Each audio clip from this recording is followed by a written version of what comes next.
നമസ്കാരം. പ്രധാന വാർത്തകൾ. രാഷ്ട്രപതി ദ്രൗപദി മുർമുവിന്റെ ലക്ഷദ്വീപ് സന്ദർശനത്തിന് ഇന്ന് തുടക്കമാകും. ഉച്ചയ്ക്ക് 1:30 തിരുവനന്തപുരത്ത് നിന്നാണ് രാഷ്ട്രപതി ലക്ഷദ്വീപിലേക്ക് യാത്ര തിരിക്കുക. സന്ദർശനത്തോടനുബന്ധിച്ച വിപുലമായ ക്രമീകരണങ്ങളാണ് കവരത്തി ദ്വീപിൽ ഒരുങ്ങിക്കൊണ്ടിരിക്കുന്നത്.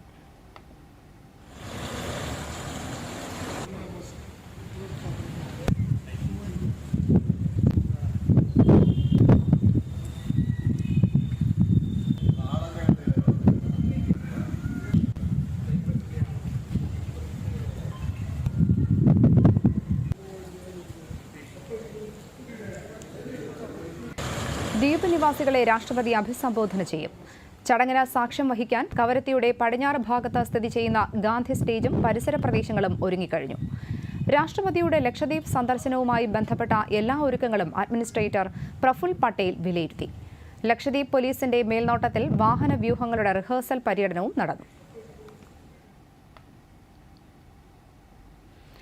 രാഷ്ട്രപതിയുടെ സന്ദർശനത്തോടനുബന്ധിച്ച് കവരത്തി ഹെലിപാഡ് മുതൽ ഗാന്ധി സ്റ്റേജ് വരെ ഗതാഗത നിയന്ത്രണം ഏർപ്പെടുത്തിയിട്ടുണ്ട്.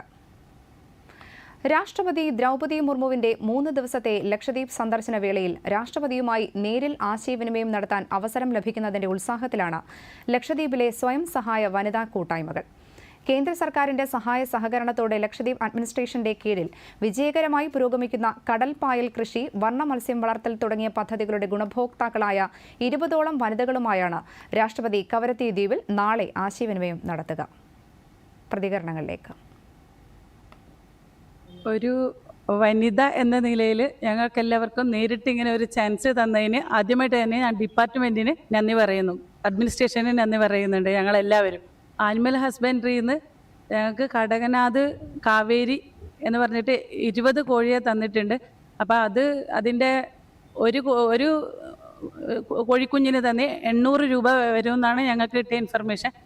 അതല്ലാണ്ട് പിന്നെ ഇതിൻ്റെ മുട്ടയ്ക്ക് 80 രൂപ വിലയുണ്ട്, 80-100 രൂപ വിലയുണ്ട്. ഇത്രയും റേറ്റുള്ള ഒരു സാധനം, ഒരു 20 കോഴി ഞങ്ങൾക്ക് ഫ്രീ ആയിട്ടാണ് ഡിപ്പാർട്ട്മെന്റ് തന്നത്. ഞങ്ങൾക്ക് ഒരുപാട് സന്തോഷമുണ്ട്. ഇങ്ങനൊരു പ്രോഗ്രാമിൽ പങ്കെടുക്കാമെന്ന് വെച്ചാൽ ഒരുപാട് സന്തോഷമുണ്ട്. ആദ്യമായിട്ടാണ് ഇങ്ങനെ വരുന്നത്, അത് തന്നെ വളരെ സന്തോഷമുണ്ട്. ഞങ്ങൾ ചെയ്യണത് അവിടെ കൾച്ചറാണ്, മെയിൻലി മാർക്കറ്റ് സൈസ് ആവണം. ഞങ്ങളുടെ ഇൻസ്റ്റിറ്റ്യൂട്ട് ഉണ്ട് NBFGR, അവരെ ഹാച്ചറിയിൽ നിന്ന് ഞങ്ങൾ സീഡ് തരും. ആ സീഡ് തരുന്ന സീഡ് ഞങ്ങൾ മാർക്കറ്റ് സൈസ് ആവണ വരെ വളർത്തിയിട്ട് മാർക്കറ്റ് ചെയ്യണതാണ് മെയിനായിട്ട് ചെയ്യണത്. ഞങ്ങൾ അവിടെ 4 കമ്മ്യൂണിറ്റി അക്വാകൾച്ചർ സെന്റർ ഉണ്ട്. ലക്ഷദ്വീപിലെ അഗത്തിയിലാണ് ചെയ്യണത്. ലോകത്തിലെ ഏറ്റവും വലിയ വനിതാ സ്വയം സഹായ ശൃംഖലകളിലൊന്നായി കുടുംബശ്രീ മാറിയിരിക്കുന്നുവെന്ന് രാഷ്ട്രപതി ദ്രൗപദി മുർമു.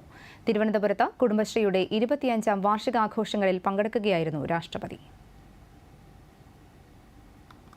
മലയാളത്തിലായിരുന്നു രാഷ്ട്രപതി പ്രസംഗം ആരംഭിച്ചത്. എല്ലാ മേഖലകളിലും കേരളം മുൻപന്തിയിലാണെന്നും ശാസ്ത്ര ഗവേഷണത്തിനും വികസനത്തിനുമായി നിരവധി അത്യാധുനിക സൗകര്യങ്ങളുള്ള നാടാണ് കേരളമെന്നും രാഷ്ട്രപതി പറഞ്ഞു. നമസ്കാരം. എന്റെ പ്രിയപ്പെട്ട സഹോദരി സഹോദരന്മാരെ, Kerala is home to many state-of-the-art facilities and scientific research and development. കുടുംബശ്രീയുടെ രജത ജൂബിലി ആഘോഷങ്ങളോടനുബന്ധിച്ച് നടന്ന ചടങ്ങിൽ രചനയുടെ ലോഗോയും ബുക്ക്ലെറ്റായ ചുവടും രാഷ്ട്രപതി പ്രകാശനം ചെയ്തു. പട്ടികവർഗക്കാരുടെ സമഗ്ര വികസനത്തിനായുള്ള ഉന്നതിയുടെ ഉദ്ഘാടനവും രാഷ്ട്രപതി നിർവഹിച്ചു. തിരുവനന്തപുരത്തെ പട്ടികവർഗ വിഭാഗത്തിന്റെ പ്രതിനിധിയായ കുട്ടിമാത്തൻ കാണിക്ക് സർട്ടിഫിക്കറ്റ് നൽകിക്കൊണ്ടാണ് ഉന്നതി ഉദ്ഘാടനം ചെയ്തത്. ഭവന നിർമ്മാണം, ആരോഗ്യം, വിദ്യാഭ്യാസം ഉൾപ്പെടെയുള്ള മേഖലകളിൽ സഹായകരമായ സംരംഭങ്ങളിലൂടെ സംസ്ഥാനത്ത് പട്ടികജാതി പട്ടികവർഗക്കാരുടെ ക്ഷേമത്തിന് ഉയർന്ന മുൻഗണന നൽകുന്നു എന്നതിൽ സന്തോഷമുണ്ടെന്ന് രാഷ്ട്രപതി പറഞ്ഞു. തുടർന്ന് ദേശീയ വിദ്യാഭ്യാസ നയം 2020 മലയാളത്തിലേക്ക് വിവർത്തനം ചെയ്ത ടെക്നിക്കൽ എഞ്ചിനീയറിംഗ് ഡിപ്ലോമ പുസ്തകങ്ങളുടെ ആദ്യ പതിപ്പും രാഷ്ട്രപതി പുറത്തിറക്കി. ഇന്ത്യൻ ഭാഷകളിൽ വിദ്യാഭ്യാസം പ്രോത്സാഹിപ്പിക്കുന്നതിനുള്ള 2020 ദേശീയ വിദ്യാഭ്യാസ നയത്തിന് കീഴിലുള്ള ശുപാർശ സംസ്ഥാന സർക്കാരുകളും വിദ്യാഭ്യാസ സ്ഥാപനങ്ങളും നടപ്പിലാക്കുന്നതിൽ സന്തോഷമുണ്ടെന്നും രാഷ്ട്രപതി പറഞ്ഞു. ജഗദ്ഗുരു ആദിശങ്കരാചാര്യരുടെ നാടാണ് കേരളമെന്ന് പറഞ്ഞ രാഷ്ട്രപതി ശ്രീനാരായണ ഗുരു, ചട്ടമ്പി സ്വാമികൾ, അയ്യങ്കാളി എന്നീ സാമൂഹ്യ പരിഷ്കർത്താക്കളെയും സ്മരിച്ചു. Kerala is the land of Jagadguru Adi Shankaracharya, different streams of spirituality and inclusion have been flowing in Kerala, inspired by sects and reformers like Sri Narayanan Guru, Chattimma Swamigal, Ayankali. രാജ്യത്ത് ഏറ്റവും മികച്ച സ്ത്രീ പുരുഷാനുപാതം കേരളത്തിലാണ്. രാജ്യത്താദ്യമായി ഹൈക്കോടതി ജഡ്ജിയായ വനിതാ justice അന്ന ചാണ്ടി, ദേശീയ പുരസ്കാരം നേടിയ നഞ്ചിയമ്മ എന്നിവരെ കുറിച്ച് പറഞ്ഞ രാഷ്ട്രപതി വിവിധ മേഖലകളിൽ കേരളത്തിലെ വനിതകൾ മുൻപന്തിയിലാണെന്നും പറഞ്ഞു. Dattayoni Velayudhan was the only Dalit woman to be elected to the Constituent Assembly. The first lady to become a High Court judge in India was Justice Anna Chandi. She became a judge in the High Court of Kerala in 1956. I had the good fortune of presenting the National Film Award for Best Female Playback Singer to Nachiyamma. ദാരിദ്ര്യ നിർമ്മാർജ്ജന ദൌത്യമായി ആരംഭിച്ച കുടുംബശ്രീ ഇന്ന് ലോകമറിയുന്ന സ്ത്രീ ശാക്തീകരണ മാതൃകയാണെന്ന് governor Arif Muhammad Khan പറഞ്ഞു. ദാരിദ്ര്യ നിർമ്മാർജ്ജന ദൗത്യം ആയി ആരംഭിച്ച കുടുംബശ്രീ ഇന്ന് ലോകം അറിയുന്ന സ്ത്രീ ശാക്തീകരണ മാതൃക ആണ്. കേരളത്തിന്റെ വികസനത്തിന് കുടുംബശ്രീയുടെ പ്രവർത്തനങ്ങൾ നിർണായക പങ്കുവഹിച്ചുവെന്ന് മുഖ്യമന്ത്രി പിണറായി വിജയൻ പറഞ്ഞു. As a statewide program for poverty eradication and women's empowerment, Kudumbashree has made its own contribution to the Kerala development model. News desk, Doordarshan. ആഗോളതലത്തിൽ ചെറുധാന്യങ്ങളുടെ ഉത്പാദനം പ്രോത്സാഹിപ്പിക്കുന്നത് ലക്ഷ്യമിട്ട് സംഘടിപ്പിക്കുന്ന ഗ്ലോബൽ മില്ലറ്റ്സ് കോൺഫറൻസ് പ്രധാനമന്ത്രി നരേന്ദ്രമോദി അല്പസമയത്തിനകം ഉദ്ഘാടനം ചെയ്യും. ഇന്ത്യയുടെ നിർദ്ദേശത്തെ അടിസ്ഥാനമാക്കിയാണ് ഐക്യരാഷ്ട്ര പൊതുസഭ 2023 അന്താരാഷ്ട്ര ചെറുധാന്യ വർഷമായി പ്രഖ്യാപിച്ചത്. 2 ദിവസത്തെ ആഗോള സമ്മേളനത്തിൽ ചെറുധാന്യങ്ങളുമായി ബന്ധപ്പെട്ട വിവിധ വിഷയങ്ങളിൽ സെഷനുകൾ നടക്കും.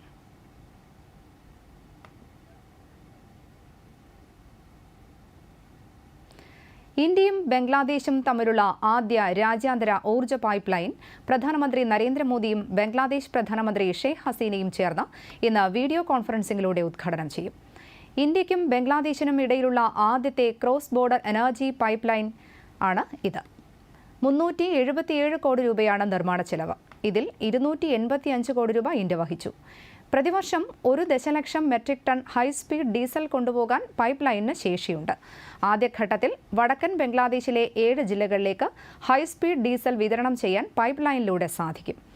ഇന്ത്യ ബംഗ്ലാദേശ് സൗഹൃദ പൈപ്പ് ലൈൻ സുസ്ഥിരവും ചെലവ് കുറഞ്ഞതും പരിസ്ഥിതി സൗഹൃദവുമായ HSD ഇന്ത്യയിൽ നിന്ന് ബംഗ്ലാദേശിലേക്ക് കൊണ്ടുപോകാൻ പ്രയോജനകരമാണ്.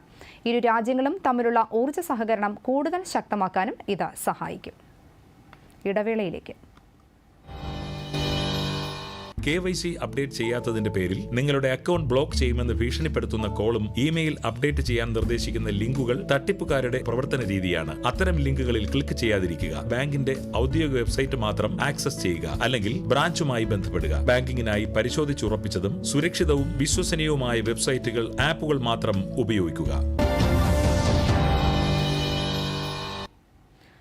ഒരു ദിവസത്തെ കേരള സന്ദർശനത്തിനായി കേന്ദ്രമന്ത്രി അനുരാഗ് സിംഗ് ഠാക്കൂർ കൊച്ചിയിലെത്തി.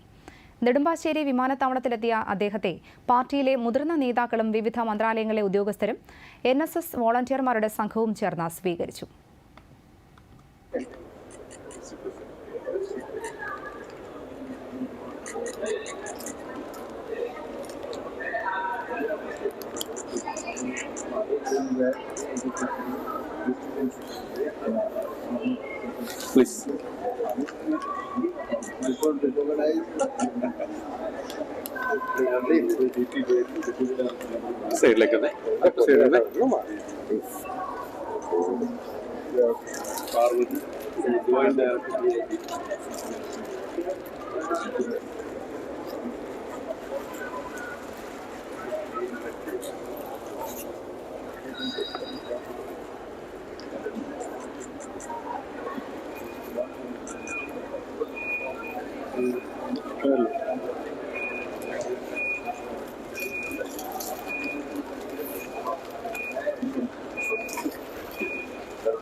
Madam, backload.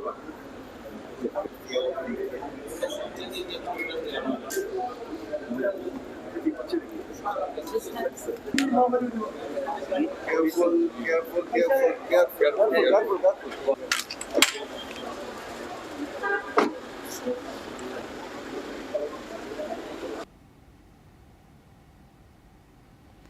മാതൃഭൂമി ദിനപത്രത്തിന്റെ ശതാബ്ദി ആഘോഷങ്ങളുടെ സമാപന ചടങ്ങിൽ മുഖ്യ അതിഥിയായി കേന്ദ്രമന്ത്രി പങ്കെടുക്കും.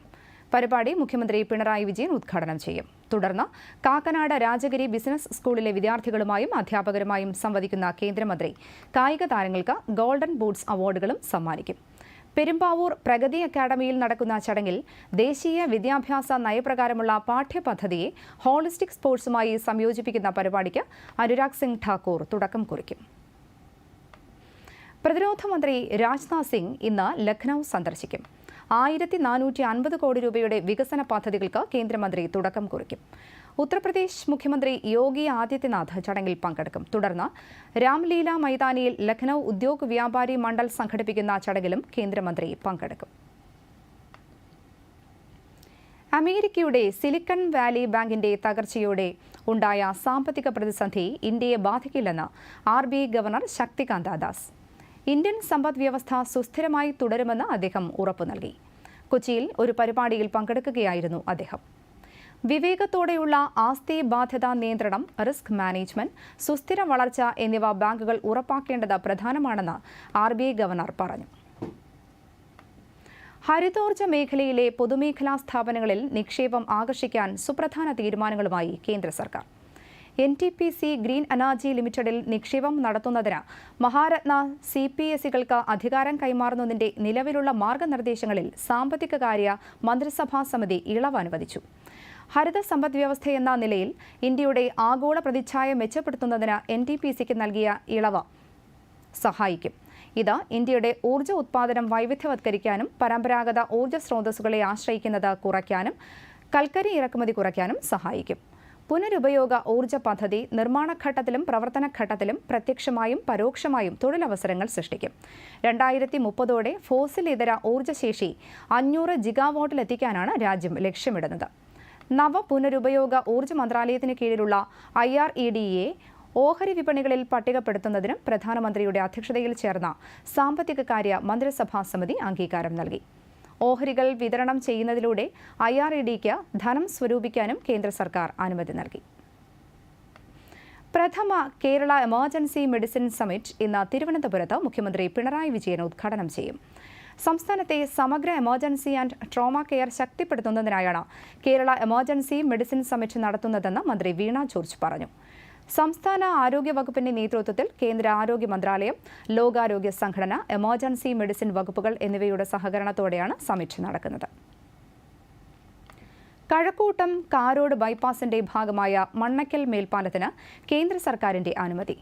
പാലം നിർമ്മാണത്തിന് 3.37 കോടി രൂപ കേന്ദ്രം അനുവദിച്ചു. ബൈപ്പാസ് നിർമ്മാണത്തിന്റെ ഭാഗമായി ഉണ്ടായ യാത്രാക്ലേശത്തിന് അടിയന്തര പരിഹാരമുണ്ടാക്കണമെന്ന് കേന്ദ്രമന്ത്രി നിതിൻ ഗഡ്കരിയോട് കേന്ദ്ര സഹമന്ത്രി വി മുരളീധരൻ അഭ്യർത്ഥിച്ചിരുന്നു. ജനങ്ങൾക്ക് നൽകിയ ഉറപ്പ് യാഥാർത്ഥ്യമാക്കാൻ കഴിഞ്ഞതിൽ വ്യക്തിപരമായി വലിയ ചാരിതാർത്ഥ്യമുണ്ടെന്ന് വി മുരളീധരൻ പ്രതികരിച്ചു. വിഷയത്തിൽ ദ്രുതഗതിയിൽ നടപടിയെടുത്ത കേന്ദ്രമന്ത്രിക്ക് വി മുരളീധരൻ നന്ദിയും അറിയിച്ചു. പ്രധാനമന്ത്രി നരേന്ദ്രമോദിയുടെ പ്രതിമാസ റേഡിയോ പ്രക്ഷേപണ പരിപാടി മൻ കി ബാത്ത് ഈ മാസം 26-ന്. പരിപാടിയുടെ 99-ാം പതിപ്പാണിത്. പൊതുജനങ്ങൾക്ക് ആശയങ്ങളും അഭിപ്രായങ്ങളും MyGov ഓപ്പൺ ഫോറത്തിലൂടെയും നമോ ആപ്പിലൂടെയും 1800117800 എന്ന ടോൾ ഫ്രീ നമ്പറിലൂടെയും അറിയിക്കാവുന്നതാണ്.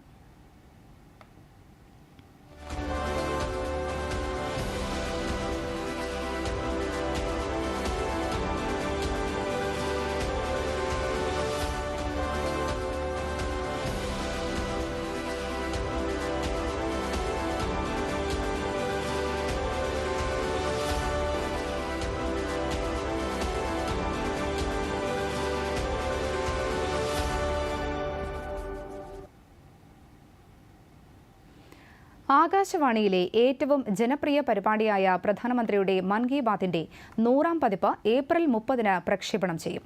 2014 ഒക്ടോബർ 3-ന് വിജയദശമി ദിനത്തിൽ ആരംഭിച്ച പരിപാടി ഇന്നുവരെ 98 പതിപ്പുകൾ പൂർത്തിയാക്കി. സ്വച്ഛ് ഭാരത്, ബേഠി ബച്ചാവോ ബേഠി പഠാവോ, ജലസംരക്ഷണം, വോക്കൽ ഫോർ ലോക്കൽ അടക്കമുള്ള പദ്ധതികൾ ജനകീയമാക്കുന്നതിൽ മൻ കി ബാത്ത് സുപ്രധാന പങ്കാണ് വഹിച്ചത്. ഖാദി, ഇന്ത്യൻ കളിപ്പാട്ട നിർമ്മാണം, ആരോഗ്യം, ആയുഷ്, ബഹിരാകാശ മേഖലയിലെ സ്റ്റാർട്ടപ്പുകൾ തുടങ്ങിയ വ്യവസായങ്ങളിൽ ഈ പരിപാടി വലിയ സ്വാധീനം ചെലുത്തിയിട്ടുണ്ട്.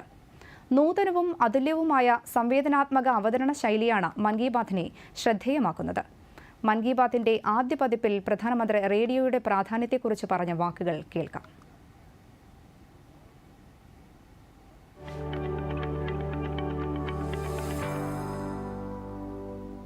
रेडियो का ऐसा सरल माध्यम है कि मैं दूर दूर तक पहुंच पाऊंगा, गरीब से गरीब घर तक पहुंच जाऊंगा. രാജ്യത്തിന്റെ ഓരോ കോണിലും സേവനം ചെയ്യുന്ന ഈ സരളമായ റേഡിയോ മാധ്യമത്തിലൂടെ നിങ്ങളോട് സംസാരിക്കുന്നതിൽ എനിക്ക് സന്തോഷമുണ്ട്. എന്റേതെന്ന രീതിയിൽ ഓരോ പാവപ്പെട്ട കുടിലും എനിക്ക് പ്രാപ്യമാവും. ആ ദരിദ്ര കുടിലുകളിലാണ്, ആ ഗ്രാമങ്ങൾക്കുള്ളിലാണ് എന്റെ രാജ്യത്തിന്റെ ശക്തി. അമ്മമാർ, സഹോദരിമാർ, യുവാക്കൾ എന്നിവരിലാണ് എന്റെ രാജ്യത്തിന്റെ ശക്തി. എന്റെ രാജ്യത്തിന്റെ ശക്തി കർഷകരിലാണ്. നിങ്ങൾ വിശ്വസിച്ചാൽ മാത്രമേ രാഷ്ട്രം പുരോഗമിക്കുകയുള്ളൂ. രാജ്യത്തോടുള്ള വിശ്വാസം ഞാൻ പ്രകടിപ്പിക്കുന്നു. നിങ്ങളുടെ ശക്തിയിൽ ഞാൻ വിശ്വസിക്കുന്നു. അതിനാൽ നമ്മുടെ രാജ്യത്തിന്റെ ഭാവിയിൽ ഞാൻ വിശ്വസിക്കുന്നു.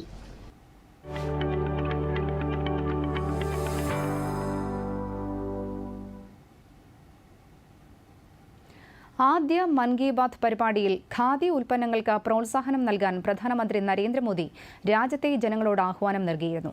ഇതിനുശേഷം രാജ്യത്തെ ഖാദി വിൽപ്പന ഗണ്യമായി ഉയർന്നു. പ്രധാനമന്ത്രിയുടെ വാക്കുകൾ ശ്രവിക്കാം.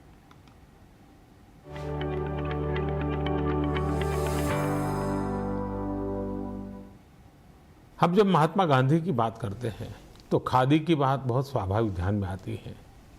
आपके परिवार में अनेक प्रकार के वस्त्र होंगे, अनेक प्रकार के फैब्रिक्स होंगे, अनेक कंपनियों के प्रोडक्ट होंगे. क्या उसमें एक खादी का नहीं हो सकता क्या? मैं आपको खादीधारी बनने के लिए नहीं कह रहा हूँ. आप पूर्ण खादीधारी होने का व्रत करें ये भी नहीं कह रहा हूँ. मैं सिर्फ इतना कहता हूँ कि कम से कम एक चीज, भले हैंडकरचीफ हो, भले घर में नहाने का तौलिया हो, भले हो सकता है बेडशीट हो, तकिए का कवर हो, पर्दा हो, कुछ तो भी हो. अगर परिवार में हर प्रकार के फैब्रिक का शौक है, हर प्रकार के कपड़ों का शौक है, तो एक ये भी तो होना चाहिए.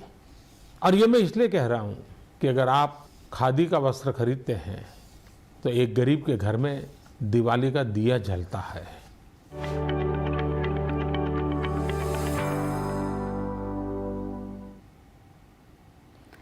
മൻ കി ബാത്തിന്റെ 2ാമത്തെ എപ്പിസോഡിൽ ശുചിത്വത്തിന് പ്രാധാന്യം നൽകാൻ രാജ്യത്തെ ജനങ്ങളോട് പ്രധാനമന്ത്രി ആഹ്വാനം നൽകിയിരുന്നു.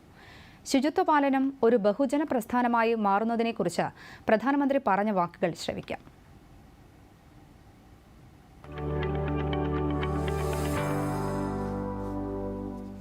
ഞാൻ ഭാരതവാസികളെ നമിക്കുന്നു. ശുചീകരണം ഇത്തരത്തിലുള്ള ജനമുന്നേറ്റമായി മാറുമെന്ന് ആർക്കെങ്കിലും സങ്കല്പിക്കാൻ കഴിയുമായിരുന്നോ? പ്രതീക്ഷകൾ വളരെയേറെയാണ്. അതങ്ങനെയാവുകയും വേണം. ഇതിൻ്റെ ഒരു നല്ല ഫലം എനിക്ക് കാണാൻ കഴിയുന്നുണ്ട്. ശുചിത്വം ഇപ്പോൾ നമുക്ക് 2 തരത്തിൽ കാണാൻ കഴിയുന്നു. ഒന്ന്, പഴയ മാലിന്യങ്ങൾ. അത് മാലിന്യ കൂമ്പാരമാണ്. അതിന് ഭരണകൂടവും ഭരണാധികാരികളും എന്തുപായം ചെയ്യും? ഇതൊരു വലിയ വെല്ലുവിളിയാണ്. എന്നാൽ ഇപ്പോൾ ഉത്തരവാദിത്വത്തിൽ നിന്ന് ഒളിച്ചോടാൻ കഴിയില്ല. എല്ലാ ഭരണകൂടങ്ങൾക്കും എല്ലാ മുനിസിപ്പാലിറ്റികൾക്കും ഈ ഉത്തരവാദിത്വം നിറവേറ്റാനായി മുന്നോട്ട് വരേണ്ടി വരും. കാരണം ജനങ്ങളുടെ സമ്മർദ്ദം വർദ്ധിക്കുകയാണ്. മാധ്യമങ്ങളും വളരെ നല്ല രീതിയിൽ തങ്ങളുടെ പങ്ക് വഹിച്ചുകൊണ്ടിരിക്കുന്നു. എന്നാൽ ഇതിൻ്റെ മറുവശം വളരെ പ്രതീക്ഷയുള്ളതാണ്, സന്തോഷദായകമാണ്, മനസ്സിനും സന്തോഷം നൽകുന്നതാണ്. നമുക്ക് പഴയ കാര്യങ്ങളൊക്കെ കളയാം.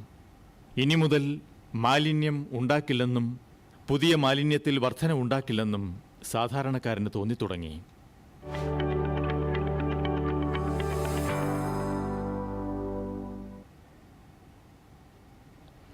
മ്യാൻമറിൽ ബുദ്ധവിഹാരത്തിൽ വെടിവയ്പ്. 3 ബുദ്ധ സന്യാസിമാർ ഉൾപ്പെടെ 22 പേർ കൊല്ലപ്പെട്ടു. കഴിഞ്ഞയാഴ്ച നടന്ന സംഭവം പട്ടാള ഭരണകൂടം നടത്തിയ കൂട്ടക്കൊലയാണെന്ന് പ്രവാസി ദേശീയ സർക്കാർ ആരോപിച്ചു. സൈന്യം ആരെയും വധിച്ചിട്ടില്ലെന്നും വിമത ഗ്രൂപ്പുകളുടെ ആക്രമണത്തിലാകാം ആളുകൾ കൊല്ലപ്പെട്ടതെന്നും പട്ടാള ഭരണകൂടത്തിന്റെ വക്താവ് സാമിൻ പറഞ്ഞു. 2021 ഫെബ്രുവരിയിൽ ഓങ് സാൻ സൂചിയുടെ നേതൃത്വത്തിലുള്ള ജനകീയ സർക്കാരിനെ അട്ടിമറിച്ച് സൈന്യം ഭരണത്തിലെത്തിയത് മുതൽ മ്യാൻമാർ സംഘർഷഭരിതമാണ്.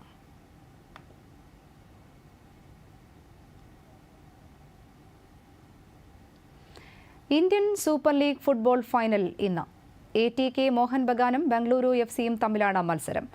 രാത്രി 7:30 ഗോവയിലെ ഫത്തോർദ സ്റ്റേഡിയത്തിലാണ് കലാശ പോരാട്ടം.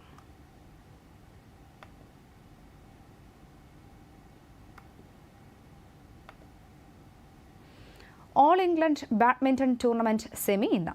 ഇന്ത്യയുടെ ട്രീസ ഗായത്രി സഖ്യം കൊറിയയുടെ സി സോഹി ബൊയ്ഹാനി സഖ്യത്തെ നേരിടും. മലയാളി താരം ട്രീസ ജോളിയും ഗായത്രി ഗോപിചന്ദുമാണ് ചൈനയുടെ ലീവൻ മെയ് ലിയു ഷുവാൻ സഖ്യത്തെ ക്വാർട്ടറിൽ തോൽപ്പിച്ചത്. സ്കോർ 21-14, 18-21, 21-12. തുടർച്ചയായ രണ്ടാം വർഷമാണ് ട്രീസ ഗായത്രി കൂട്ടുകെട്ട് ഓൾ ഇംഗ്ലണ്ട് ബാഡ്മിന്റൺ സെമിയിൽ എത്തുന്നത്. പ്രധാനമന്ത്രി കുസും യോജന വഴി കാർഷിക ആവശ്യങ്ങൾക്കായി സൗരോർജ്ജ നിലയം സ്ഥാപിച്ച് വൈദ്യുതി ഉത്പാദിപ്പിക്കുന്ന കർഷകനാണ് ഇടുക്കിയിലെ മധുസൂദനൻ. 5 കിലോവാട്ട് വൈദ്യുതി ഇവിടെ ഉത്പാദിപ്പിക്കുന്നു. മിച്ചം വരുന്ന വൈദ്യുതി KSEBക്ക് നൽകുകയും ചെയ്യുന്നു. റിപ്പോർട്ടിലേക്ക്. ഇടുക്കി ജില്ലയിൽ കാർഷികാവശ്യങ്ങൾക്കായി സ്ഥാപിച്ച ഏറ്റവും വലിയ സൌരോർജ്ജ നിലയമാണ് കിഴക്കേ ചെങ്കുളം മേരിലാൻഡ് രാജസദനം മധുസൂദനന്റെ കൃഷിയിടത്തിലുള്ളത്. PM കുസും യോജന പദ്ധതി വഴിയാണ് സൌരോർജ്ജ നിലയം സ്ഥാപിച്ചത്. 5 കിലോവാട്ട് ശേഷിയുള്ള പാനലുകൾ സ്ഥാപിച്ച് 2 മാസം മുമ്പ് മുതൽ ഇവിടെ വൈദ്യുതി ഉൽപാദനം തുടങ്ങി. സൌരോർജ്ജത്തിലൂടെയാണ് ഈ കർഷകൻ കൃഷിയിടത്തിലെ ജലസേചന പ്രവർത്തനങ്ങൾ നടപ്പിലാക്കുന്നത്. അലർട്ട് ഇടുക്കി ജില്ലാ ഓഫീസ് പദ്ധതിക്ക് വേണ്ട സാങ്കേതിക നിർദ്ദേശങ്ങൾ നൽകി. 3,60,000 രൂപ പദ്ധതിക്കായി ആകെ ചെലവിട്ടു. ഈ പദ്ധതിയെക്കുറിച്ച് അറിയുന്നത് രാവിലത്തെ റേഡിയോയിലുണ്ടായിരുന്ന പരസ്യം മുഖാന്തരമാണ് അറിയപ്പെടുന്നത്. അങ്ങനെ ഈ പരസ്യം കേട്ട് ഞാൻ നമ്മുടെ ഇടുക്കി പയനാവിലുള്ള അനർട്ടിൻ്റെ ആഫീസിൽ ചെല്ലുകയും അവിടുന്ന് കുസുമം PM കുസുമം പദ്ധതി പ്രകാരം പ്രധാനമന്ത്രിയുടെയും കേരള ഗവൺമെൻറ്റിൻ്റെയും പദ്ധതിയാണെന്നും അതിൽ രജിസ്റ്റർ ചെയ്ത് കഴിഞ്ഞാൽ നമുക്കിങ്ങനെ സോളാർ പാനൽ വെക്കാനും അതിന് സബ്സിഡി തരുമെന്നും പറഞ്ഞു. അതനുസരിച്ച് ഞാൻ അവിടെ രജിസ്റ്റർ ചെയ്യുകയും എനിക്ക് ഒരു 6 മാസത്തിനുള്ളിൽ ഈ പദ്ധതി നടപ്പാക്കി തരികയും ചെയ്തു. ആകെ മുതൽ മുടക്കിന്റെ 60% കേന്ദ്ര സംസ്ഥാന സർക്കാരുകളുടെ വിഹിതമായി ഈ കർഷകന് ലഭിച്ചു. ഇവിടെ ഉൽപ്പാദിപ്പിക്കുന്ന വൈദ്യുതിയിൽ 20 യൂണിറ്റോളം KSEBക്ക് നൽകുവാനും കഴിയുന്നു. സൗരോർജ്ജം ജലസേചന ആവശ്യങ്ങൾക്കായി ഉപയോഗിക്കാനും അധികം ഉൽപ്പാദിപ്പിക്കുന്ന വൈദ്യുതി വിൽക്കാനും കഴിയുന്നതാണ് ഈ പദ്ധതിയുടെ എടുത്തു പറയത്തക്ക സവിശേഷത. ആന്റണി മുനിയറ, ദൂരദർശൻ ന്യൂസ്, ഇടുക്കി. കൃഷി തന്നെയാണ് ആരോഗ്യവും ജീവിതവും സംസ്കാരവും എന്നതിന്റെ പാഠശാലയാണ് കേരള കാർഷിക സർവകലാശാലയുടെ തവന്നൂരിലെ ഇൻസ്ട്രക്ഷണൽ ഫാമിൽ സജ്ജമാക്കിയ ഫാമിലി ഫാം. വിദ്യാർത്ഥികൾക്കും യുവതലമുറയ്ക്കും മാത്രമല്ല, കൃഷിയിലേക്ക് വരാൻ ആഗ്രഹിക്കുന്ന മുഴുവൻ പേർക്കും ഫാമിലി ഫാം തുറന്നു നൽകുന്നത് പുതുമയുള്ള കാഴ്ചകളും അറിവുമാണ്. റിപ്പോർട്ട്. ഇഷ്ടം മാത്രം മതി ഫാമിലി ഫാം നിങ്ങളെ ഒരു മികച്ച കർഷകനാക്കുമെന്ന കാര്യത്തിൽ ഇവിടെ എത്തുന്ന ആർക്കും ഒട്ടും സംശയമുണ്ടാവില്ല. പലരും അവരുടെ ജീവിതത്തിലേക്ക് തവനൂരിലെ ഫാമിലി ഫാമിൽ നിന്ന് ലഭിച്ച പുത്തൻ അറിവുകളും കാഴ്ചകളും ഉപയോഗപ്പെടുത്തി തുടങ്ങുകയും ചെയ്തിട്ടുണ്ട്. വിദ്യാർത്ഥികൾക്കും യുവാക്കൾക്കും മാത്രമല്ല, കൃഷിയിലേക്ക് വരാൻ ആഗ്രഹിക്കുന്ന മുഴുവൻ പേർക്കും ഫാമിലി ഫാം തുറന്നു നൽകുന്നത് പുതുമയുള്ള കാഴ്ചകളും അറിവുമാണ്. കുറഞ്ഞ ഭക്ഷ്യദൂരമുള്ള ശാസ്ത്രത്വം, പാരസ്പര്യം, സഹജീവനം എന്നിവയിൽ അധിഷ്ഠിതമായ കുടുംബ കൃഷി സമൂഹം സൃഷ്ടിക്കുകയാണ് ലക്ഷ്യമെന്ന് ഫാം രൂപകൽപ്പന ചെയ്ത ഇൻസ്ട്രക്ഷണൽ ഫാം മേധാവി ഡോക്ടർ PK അബ്ദുൽ ജബ്ബാർ പറഞ്ഞു. നമ്മുടെ ഈ ഫാമിലി ഫാം എന്ന കുടുംബകൃഷിയുടെ ഒരു സംഹിത എല്ലാ കൊച്ചുകുട്ടികൾക്കും നമുക്ക് തിരക്ക് പിടിച്ച നമ്മുടെ യുവാക്കൾക്കും അതുപോലെ പ്രൊഫഷണൽസും എല്ലാവർക്കും നേരിട്ട് പഠിക്കാനുള്ള ഒരു സംഹിതയാണ് നമ്മുടെ ഈ കുടുംബകൃഷി അല്ലെങ്കിൽ ഫാമിലി ഫാം. കൃഷി, വ്യായാമം, ആരോഗ്യം, ഊർജ്ജ സംരക്ഷണം എന്നിവയെല്ലാം എങ്ങനെ പരസ്പര ബന്ധിതമാകുന്നു എന്നതിൻ്റെ നേർക്കാഴ്ചയായി നിരവധി ഉദാഹരണങ്ങൾ ഫാമിൽ ക്രമീകരിച്ചിട്ടുണ്ട്.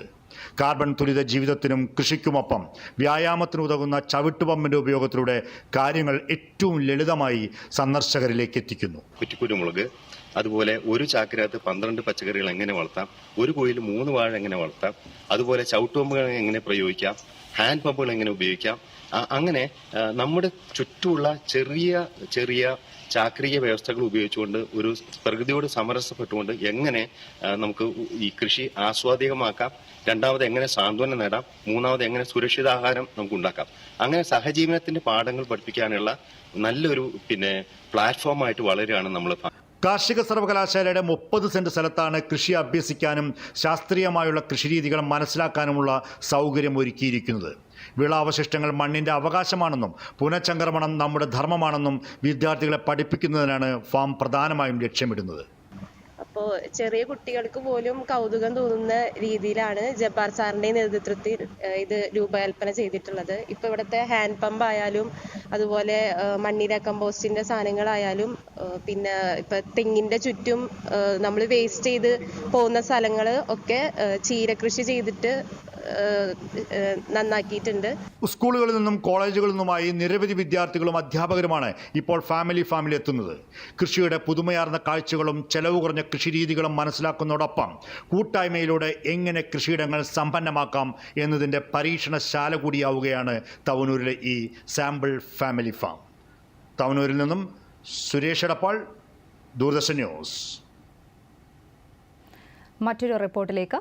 ഫ്ലക്സ് പ്രിന്റിംഗ് മേഖലയിൽ സ്വന്തമായി സ്ഥാപനം തുടങ്ങി വിജയം കൈവരിച്ചിരിക്കുകയാണ് ആലപ്പുഴ സ്വദേശിനിയായ വീട്ടമ്മ. കേന്ദ്ര സർക്കാരിന്റെ പ്രധാനമന്ത്രി മുദ്രാ യോജന പദ്ധതിയുടെ സഹായത്തോടെ തുടങ്ങിയ സംരംഭം ചുരുങ്ങിയ നാളുകൾ കൊണ്ട് മികവിലേക്ക് ഉയർത്താൻ രശ്മി എന്ന ഈ വീട്ടമ്മയ്ക്ക് കഴിഞ്ഞു. ആലപ്പുഴ പഴയ തിരുമല അഗരത്തിൽ വീട്ടിൽ രശ്മി പുഷ്കരൻ ഇന്ന് ഒരു സാധാരണ വീട്ടമ്മ മാത്രമല്ല, മികച്ച ഒരു വനിതാ സംരംഭക കൂടിയാണ്. സ്ത്രീകൾ അപൂർവമായി മാത്രം കടന്നുവരുന്ന ഫ്ലക്സ് പ്രിന്റിംഗ് മേഖലയിൽ രശ്മി തൻ്റെതായ സ്ഥാനം ഉറപ്പിച്ചു കഴിഞ്ഞു. പ്രധാനമന്ത്രി മുദ്രാ യോജന പദ്ധതിയുടെ സഹായത്തോടെ 2017 ആലപ്പുഴ ആറാട്ടുവഴിയിൽ രശ്മി സ്വന്തമായി ഫ്ലക്സ് പ്രിന്റിംഗ് സ്ഥാപനം തുടങ്ങിയത്. ഏറെ ജോലിത്തിരക്കുള്ള സംരംഭമായി ഇത് വളർന്നു. ഞാൻ ഈ ഒരു ബിസിനസ് സ്റ്റാർട്ട് ചെയ്ത് തന്നെ മുദ്രാ ലോൺ എടുത്തിട്ടാണ്.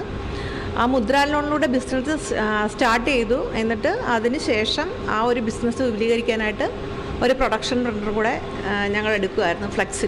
ഫ്ലെക്സ് ക്ലോത്ത് വിനയിലൊക്കെ പ്രിൻ്റ് ചെയ്യാൻ പറ്റുന്നത്, സൈൻ ബോർഡൊക്കെ പ്രിൻ്റ് ചെയ്യാൻ പറ്റുന്നത്. അപ്പോൾ ഇപ്പോൾ എൻ്റെ കീഴിൽ 2 സ്റ്റാഫും 2 വർക്കേഴ്സും ഉണ്ട്. അതിലൂടെ ഒരു 4 കുടുംബങ്ങൾ കഴിയുക എന്ന് പറയുന്നത് ഒരു വലിയ സന്തോഷകരമായിട്ടുള്ളൊരു കാര്യമാണ്. അത് ഈ ഒരു മുദ്രാ ലോണിൻ്റെ സ്കീം വഴിയാണ് എനിക്കിത് ചെയ്യാൻ പറ്റിയത്. അന്യജില്ലകളിൽ നിന്ന് വരെ സ്ഥാപനത്തിന് വർക്കുകൾ ലഭിക്കുന്നുണ്ട്. സ്ഥാപനം വളർന്നതിനൊപ്പം 2 സ്ത്രീകളടക്കം 4 പേർക്ക് വരുമാന മാർഗം ഉണ്ടാക്കി നൽകാനും രശ്മിക്ക് കഴിഞ്ഞു.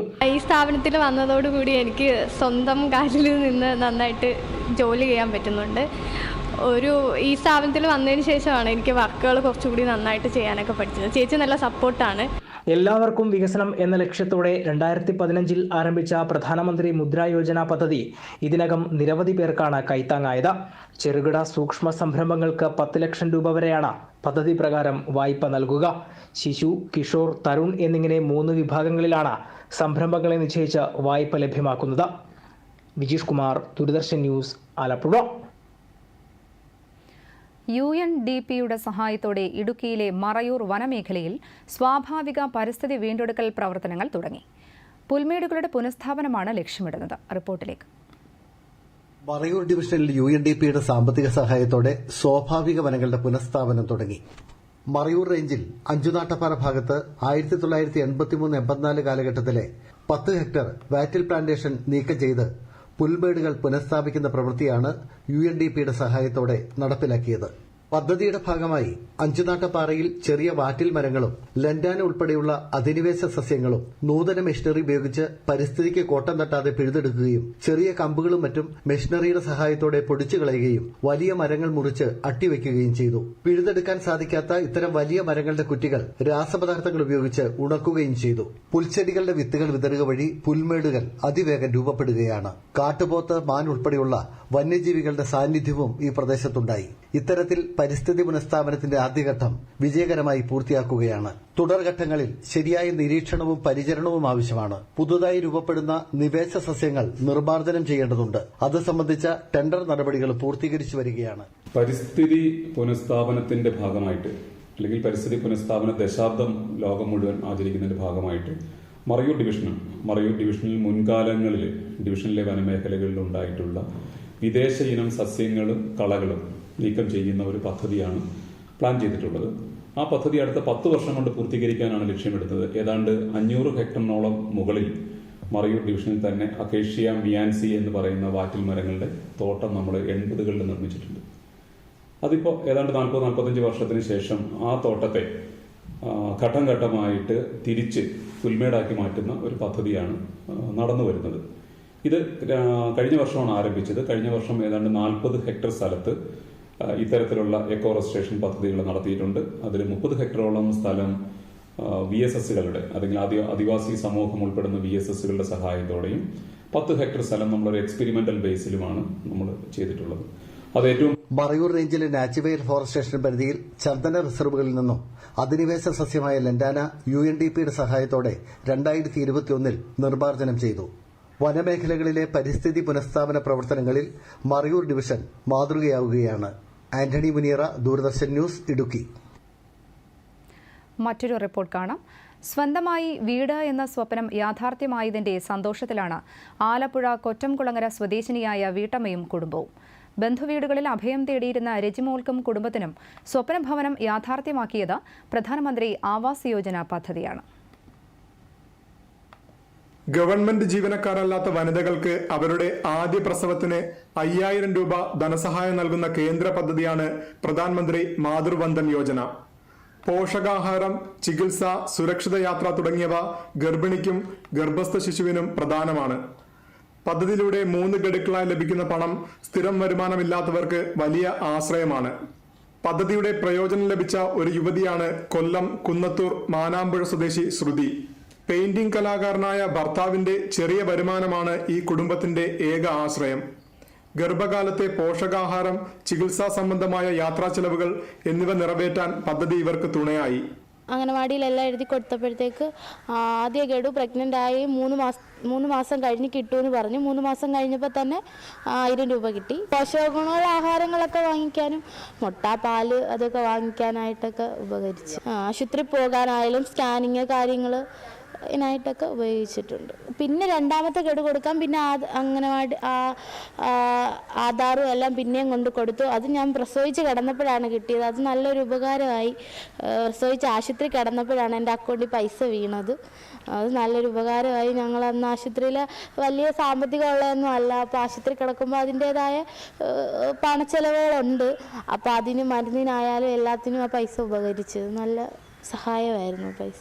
വിവിധ ഘട്ടങ്ങളിൽ 3 ഗഡുക്കളായി ഗുണഭോക്താവിന്റെ ബാങ്ക് അക്കൗണ്ടിലേക്ക് തുക നേരിട്ടെത്തുന്നത് പദ്ധതിയുടെ സുതാര്യതയും കാര്യക്ഷമതയും ഉറപ്പാക്കുന്നു.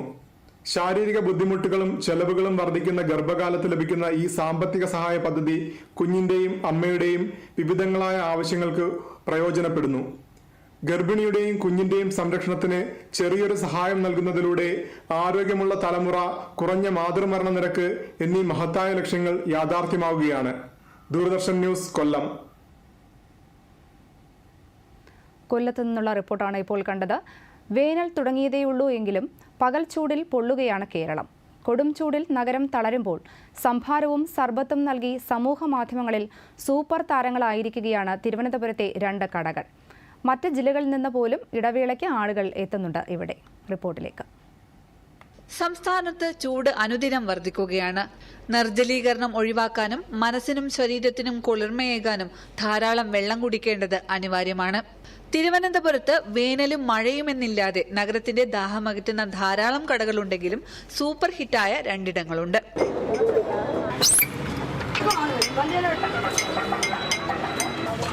ഈ വേനൽ ചൂടിൽ തലസ്ഥാനത്തിന്റെ ദാഹമകറ്റുന്ന 2 ഹിറ്റ് കടകളെ പരിചയപ്പെടാം. ആദ്യത്തേത് മോഹനൻ ചേട്ടന്റെ കട.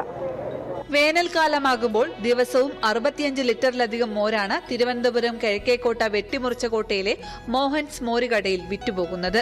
വർഷങ്ങൾക്ക് മുമ്പ് മോഹനൻ ചേട്ടൻ തുടങ്ങിയ കട ഭാര്യ ശകുന്തളയും 2 മക്കളുമാണ് ഇപ്പോൾ വിജയകരമായി മുന്നോട്ട് കൊണ്ടുപോകുന്നത്. ഗുണമേന്മയുടെയും വൃത്തിയുടെയും കാര്യത്തിൽ യാതൊരു വിട്ടുവീഴ്ചയും ചെയ്യാറില്ലെന്നതാണ് കടയ്ക്ക് മുന്നിലെ തിരക്കിന്റെ രഹസ്യമെന്ന് ശകുന്തള ചേച്ചി പറയുന്നു. സ്പെഷ്യൽ എന്ന് പറഞ്ഞാൽ ഇതിൽ 16 കൂട്ടം സാധനം ചേരും. അതിൽ ഞങ്ങൾ 7-8 കൂട്ടം സാധനം ഞങ്ങൾ വെളിയിൽ പറയുള്ളൂ. വീട്ടിലുണ്ടാക്കിയ മോരും ചെറിയുള്ളിയും കറിവേപ്പിലയും കാന്താരിയും അടക്കം 8 കൂട്ടുകളും പിന്നെ തങ്ങളുടേതായ രുചി രഹസ്യവും ചേർത്താണ് ഇവിടെ മോരുണ്ടാക്കുന്നത്. ഇവിടുത്തെ മോര് നല്ല അട്രാക്ഷനും നല്ല എരിയും സർബത്തും ലഭ്യമാണെങ്കിലും കൊടും ചൂടിൽ മോര് വലിയ ആശ്വാസമാണ് നൽകുന്നതെന്ന് ഉപഭോക്താക്കളും സാക്ഷ്യപ്പെടുത്തുന്നു. ഈ ആന്റിയുടെ ഹസ്ബൻഡുള്ള സമയത്ത് തന്നെ ഞാൻ ഞങ്ങൾ ഈ കടയെ കുറിച്ച് കേട്ടിട്ടുണ്ട്. ഒരു സമയത്ത് നല്ലതാണ്, അവർ നല്ലതായിട്ട് ചോദിച്ചൊക്കെ തന്നെ തരുന്നത്. 30-ലധികം വർഷത്തെ ചരിത്രം പറയാനുണ്ട് പാളയത്തെ ഉപ്പുപ്പാന്റെ ബിസ്മി ഓറഞ്ച് സർബത്ത് കടയ്ക്ക്. അനന്തപുരിയുടെ തിരക്കേറിയ പാനീയ കടകളിൽ ഒന്നാണിത്. ഉപ്പൂപ്പ എന്ന് വിളിക്കുന്ന അഹമ്മദ് കബീറാണ് പാളയം പള്ളിക്ക് സമീപം വർഷങ്ങളായി സ്വന്തമായി ഉണ്ടാക്കുന്ന നർനീണ്ടി സർബത്ത് നൽകി തലസ്ഥാനത്തിന്റെ ദാഹം ശമിപ്പിക്കുന്നത്. നമ്മൾ 3 രൂപ മുതൽ ഈ മാമയുടെ സർബത്ത് കുടിക്കുന്നതാണ്. ഗുണമേന്മയിൽ താൻ ഒരു വിട്ടുവീഴ്ചയ്ക്കും തയ്യാറല്ലെന്ന് കബീർക്ക വ്യക്തമാക്കുന്നു. ഇതിന് കെമിക്കലില്ല, കളറില്ല, വേറെ ഒരു ഐറ്റവും ഇല്ല. പിന്നെ വളരെ സൂക്ഷ്മമായ അതായത് വേറൊരു കയ്യിൽ തുടിയേയില്ല. കുറച്ച് പേഷ്യൻസ് ആണെങ്കിലേ കിട്ടുള്ളൂ. നല്ല പ്യുവറായിട്ട് നല്ല ഓറഞ്ച് മാത്രം സെലക്ട് ചെയ്താണ് ചെയ്യുന്നത്. അഹമ്മദ് കബീർ എന്ന ഒറ്റയാൾ പട്ടാളം സർബത്തുണ്ടാക്കുമ്പോൾ ക്ഷമയോടെ കാത്തിരിക്കാൻ തയ്യാറാകുന്നത് രുചിയും സ്നേഹവും ഒന്നിച്ചനുഭവിക്കാനാണെന്ന് ഇവിടെ എത്തുന്നവർ പറയുന്നു. നല്ലതാണ്, പ്രത്യേകിച്ച് ഈ ചൂടത്ത് ഇങ്ങനെയുള്ള ഡ്രിങ്ക്സ് കുടിക്കും ഭയങ്കര ഒരു റിഫ്രഷിംഗ് ആണ്. ഗുണമേന്മയോടെയും വൃത്തിയോടെയും സ്നേഹത്തോടെയും കൊടുത്താൽ ഏതു പാനീയവും അമൃതാകുമെന്ന യാഥാർത്ഥ്യമാണ് ഈ കടകളുടെ പിൻബലം. വേനൽക്കാലത്ത് ഇത്തരം കടകൾ ജനങ്ങൾക്ക് ഏറെ ആശ്വാസവുമാണ്. തിരുവനന്തപുരത്തു നിന്നും ദൂരദർശൻ വാർത്തകൾക്ക് വേണ്ടി ക്യാമറമാൻ സത്യരാജിനൊപ്പം ദീപ്ത ശ്രീധർ. രാഷ്ട്രപതി ദ്രൗപദി മുർമുവിന്റെ ലക്ഷദ്വീപ് സന്ദർശനത്തിന് ഇന്ന് തുടക്കമാകും. ഉച്ചയ്ക്ക് 1:30 തിരുവനന്തപുരത്ത് നിന്നാണ് രാഷ്ട്രപതി ലക്ഷദ്വീപിലേക്ക് യാത്ര തിരിക്കുക. സന്ദർശനത്തോടനുബന്ധിച്ച് വിപുലമായ ക്രമീകരണങ്ങളാണ് കവരത്തി ദ്വീപിൽ ഒരുങ്ങിക്കൊണ്ടിരിക്കുന്നത്.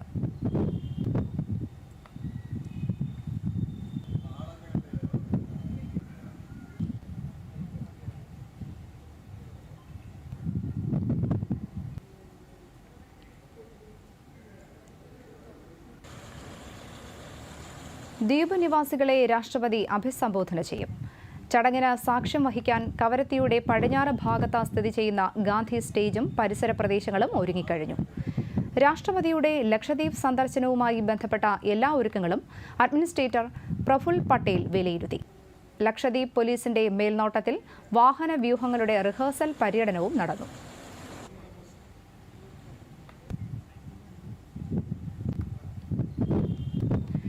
രാഷ്ട്രപതിയുടെ സന്ദർശനത്തോടനുബന്ധിച്ച് കവരത്തി ഹെലിപാഡ് മുതൽ ഗാന്ധി സ്റ്റേജ് വരെ ഗതാഗത നിയന്ത്രണം ഏർപ്പെടുത്തിയിട്ടുണ്ട്.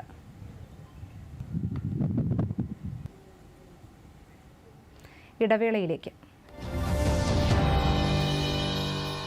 ഒന്ന് വേഗാട്ടെ പ്ലീസ്, വേഗം. എന്താ വേറെ മാച്ച് ഉണ്ടോ? അതൊന്നും അല്ല ചങ്ങാതി, അപ്പൂപ്പിനെ കൊണ്ട് ബാങ്കിൽ പോകണം. അതേന്നെ, വയസ്സായാൽ ചിലപ്പോഴൊക്കെ സഹായം ആവശ്യമാണ്. പക്ഷേ ബാങ്കിങ്ങിൽ അത് വേണ്ട. അങ്ങനെയാണ് RBI പറയുന്നത്. മുതിർന്ന പൗരന്മാർ ഏറ്റവും ആദ്യം. നിങ്ങൾക്ക് 70 വയസ്സിൽ കൂടുതലുണ്ടെങ്കിൽ, ബാങ്കിൽ പോകാൻ കഴിയാത്ത ആളുമാണെങ്കിൽ ബാങ്ക് വരും നിങ്ങൾക്കരികെ അവശ്യ സേവനങ്ങളുമായി, അതും മിതമായ നിരക്കിൽ. സീനിയർ ഏറ്റവും ആദ്യം. RBI പറയുന്നു, അറിവ് നേടൂ, അത് പ്രാവർത്തികമാക്കൂ. RBIയുടെ പുതിയ ഓംബുഡ്സ്മാൻ സ്കീമിന് കീഴിൽ പരാതി ഫയൽ ചെയ്യാൻ നിരവധി മാർഗങ്ങളുണ്ട്. cms.rbi.org.in എന്ന വെബ്സൈറ്റ് വഴിയും centralised receipt and processing centre, reserve bank of India, 4th floor, sector 17, Chandigarh 160017 എന്ന വിലാസത്തിലും പരാതി അയക്കാം. സംശയങ്ങൾക്ക് 14448 എന്ന ടോൾ ഫ്രീ നമ്പറുമായി ബന്ധപ്പെടുക. Sir, 50,000 advance. ഇത്രയും ക്യാഷ് ഞങ്ങൾ എടുത്തില്ല. ഇന്ന് ബാങ്കും തുറക്കില്ല. പരിഹാരമുണ്ട്. ഡിജിറ്റൽ പേയ്മെന്റ് എന്ന ഈസി ഡോസ്. പക്ഷേ പേടിക്കണ്ട, ജാഗ്രത പാലിച്ചാൽ ഒരു സൈഡ് എഫക്റ്റും ഉണ്ടാവില്ല. ഫോണിങ് എടുക്കൂ, ഇതിലേക്ക് ഫോൺ കാണിക്കൂ. ഡിജിറ്റൽ പേയ്മെന്റിലൂടെ ഇടപാട് നടത്താം. എളുപ്പം, സുരക്ഷിതം, വേഗം. ഞാൻ ഇവരെ ഡിജിറ്റൽ പേയ്മെന്റ് പഠിപ്പിച്ചു. നിങ്ങളോ? കാരണം RBI പറയുന്നു ഡിജിറ്റൽ പേയ്മെന്റ് നടത്തൂ, മറ്റുള്ളവരെയും പഠിപ്പിക്കൂ. രാഷ്ട്രപതി ദ്രൗപദി മുർമുവിന്റെ 3 ദിവസത്തെ ലക്ഷദ്വീപ് സന്ദർശന വേളയിൽ രാഷ്ട്രപതിയുമായി നേരിൽ ആശയവിനിമയം നടത്താൻ അവസരം ലഭിക്കുന്നതിന്റെ ഉത്സാഹത്തിലാണ് ലക്ഷദ്വീപിലെ സ്വയം സഹായ വനിതാ കൂട്ടായ്മകൾ. കേന്ദ്ര സർക്കാരിന്റെ സഹായ സഹകരണത്തോടെ ലക്ഷദ്വീപ് അഡ്മിനിസ്ട്രേഷന്റെ കീഴിൽ വിജയകരമായി പുരോഗമിക്കുന്ന കടൽപ്പായൽ കൃഷി, വർണ്ണ മത്സ്യം വളർത്തൽ തുടങ്ങിയ പദ്ധതികളുടെ ഗുണഭോക്താക്കളായ 20ഓളം വനിതകളുമായാണ് രാഷ്ട്രപതി കവരത്തി ദ്വീപിൽ നാളെ ആശയവിനിമയം നടത്തുക. പ്രതികരണങ്ങൾ കാണാം. വനിത എന്ന നിലയിൽ ഞങ്ങൾക്കെല്ലാവർക്കും നേരിട്ട് ഇങ്ങനെ ഒരു ചാൻസ് തന്നതിന് ആദ്യമായിട്ട് തന്നെ ഞാൻ ഡിപ്പാർട്ട്മെൻറ്റിന് നന്ദി പറയുന്നു, അഡ്മിനിസ്ട്രേഷന് നന്ദി പറയുന്നുണ്ട്. ഞങ്ങളെല്ലാവരും ആനിമൽ ഹസ്ബൻഡറിയിൽ നിന്ന് ഞങ്ങൾക്ക് കടകനാഥ് കാവേരി എന്ന് പറഞ്ഞിട്ട് 20 കോഴിയെ തന്നിട്ടുണ്ട്. അപ്പോൾ അതിൻ്റെ ഒരു കോഴിക്കുഞ്ഞിന് തന്നെ 800 രൂപ വരുമെന്നാണ് ഞങ്ങൾക്ക് കിട്ടിയ ഇൻഫർമേഷൻ. അതല്ലാണ്ട് പിന്നെ ഇതിൻ്റെ മുട്ടയ്ക്ക് 80 രൂപ വിലയുണ്ട്, 80-100 രൂപ വിലയുണ്ട്. ഇത്രയും റേറ്റുള്ള ഒരു സാധനം, ഒരു 20 കോഴി ഞങ്ങൾക്ക് ഫ്രീ ആയിട്ടാണ് ഡിപ്പാർട്ട്മെന്റ് തന്നത്. ഞങ്ങൾക്ക് ഒരുപാട് സന്തോഷമുണ്ട്. ഇങ്ങനൊരു പ്രോഗ്രാമിൽ പങ്കെടുക്കാമെന്ന് വെച്ചാൽ ഒരുപാട് സന്തോഷമുണ്ട്. ആദ്യമായിട്ടാണ് ഇങ്ങനെ വരുന്നത്, അത് തന്നെ വളരെ സന്തോഷമുണ്ട്. ഞങ്ങൾ ചെയ്യണത് അവിടെ കൾച്ചറാണ്, മെയിൻലി മാർക്കറ്റ് സൈസ് ആവണം. ഞങ്ങളുടെ ഇൻസ്റ്റിറ്റ്യൂട്ട് ഉണ്ട് NBFGR, അവരെ ഹാച്ചറിയിൽ നിന്ന് ഞങ്ങൾ സീഡ് തരും. ആ സീഡ് തരുന്ന സീഡ് ഞങ്ങൾ മാർക്കറ്റ് സൈസ് ആവണ വരെ വളർത്തിയിട്ട് മാർക്കറ്റ് ചെയ്യണതാണ് മെയിനായിട്ട് ചെയ്യണത്. ഞങ്ങൾ അവിടെ 4 കമ്മ്യൂണിറ്റി അക്വാകൾച്ചർ സെന്റർ ഉണ്ട്. ലക്ഷദ്വീപിലെ അഗത്തിയിലാണ് ചെയ്യണത്.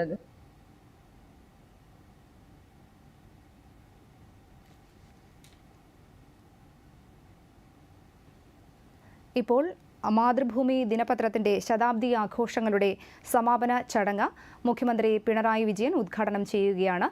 കൊച്ചിയിൽ നിന്നുള്ള തത്സമയ ദൃശ്യങ്ങൾ കാണാം.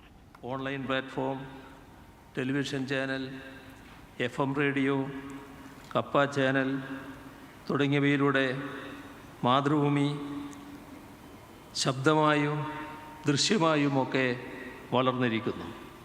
ദക്ഷിണേന്ത്യയിലെ ഏറ്റവും വലിയ അക്ഷരോത്സവം നടത്തുന്നത് മാതൃഭൂമിയാണ്. ഇവയെല്ലാം കാലത്തിനനുസരിച്ച് ഒരു പ്രസ്ഥാനം സർഗാത്മകമായി മാറുന്നതിൻ്റെ ഉദാഹരണമാണ്. സാമൂഹ്യ നവീകരണം ലക്ഷ്യം വെച്ച് ആരംഭിച്ച ഒരു മാധ്യമത്തിന് അതിൻ്റെ പ്രവൃത്തി വാർത്താവതരണത്തിൽ മാത്രം ഒതുക്കുക സാധ്യമല്ല. സമൂഹത്തിൻ്റെ ദീനതകളിലും ദുരന്തങ്ങളിലും കൈത്താങ്ങായി നിൽക്കുക എന്നതുകൂടി ആ മാധ്യമത്തിൻ്റെ ധർമ്മമായി മാറുന്നു. ഗുജറാത്തിൽ ഭൂകമ്പമുണ്ടായപ്പോൾ, ചെന്നൈയിൽ വെള്ളപ്പൊക്കമുണ്ടായപ്പോൾ, കേരളത്തിൽ മഹാപ്രളയമുണ്ടായപ്പോൾ മാതൃഭൂമി വലിയ സഹായങ്ങളാണ് എത്തിച്ചത്. മാനുഷികതയെ മുറുകെ പിടിച്ച് പ്രവർത്തിക്കുന്ന വിശാല മനസ്സുള്ള ഒരു സ്ഥാപനത്തിന് മാത്രമേ ഭേദവ്യത്യാസങ്ങളില്ലാതെ ഇങ്ങനെ പ്രവർത്തിക്കാൻ സാധിക്കൂ. ആ മൂല്യം കൈമോശം വരാതിരിക്കാൻ ശ്രദ്ധിക്കണം.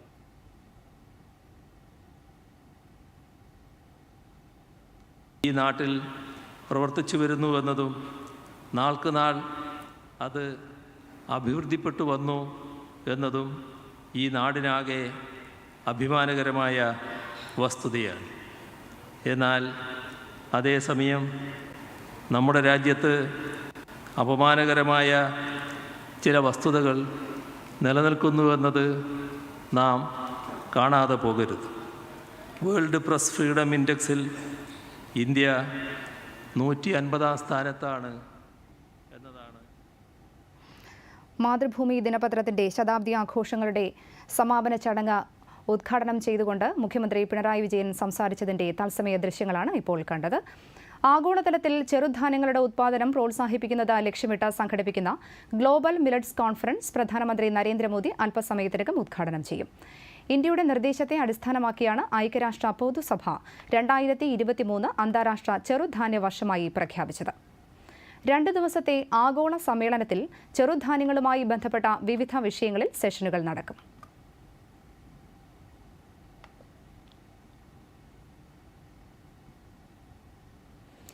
ഇന്ത്യയും ബംഗ്ലാദേശും തമ്മിലുള്ള ആദ്യ രാജ്യാന്തര ഊർജ്ജ പൈപ്പ് ലൈൻ പ്രധാനമന്ത്രി നരേന്ദ്രമോദിയും ബംഗ്ലാദേശ് പ്രധാനമന്ത്രി ഷെയ്ഖ് ഹസീനയും ചേർന്ന് ഇന്ന് വീഡിയോ കോൺഫറൻസിംഗിലൂടെ ഉദ്ഘാടനം ചെയ്യും. ഇന്ത്യയ്ക്കും ബംഗ്ലാദേശിനും ഇടയിലുള്ള ആദ്യത്തെ cross border energy pipe ലൈനാണിത്.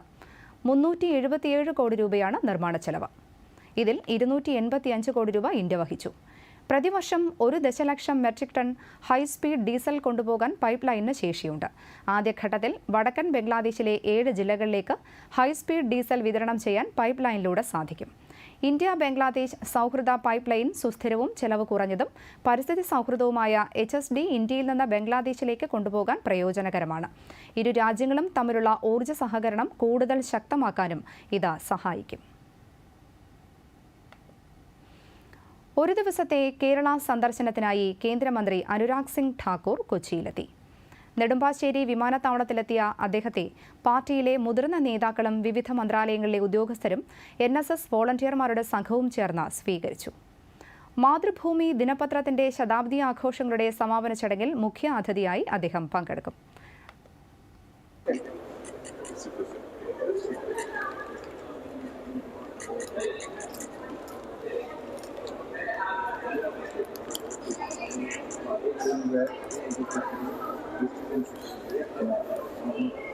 Please.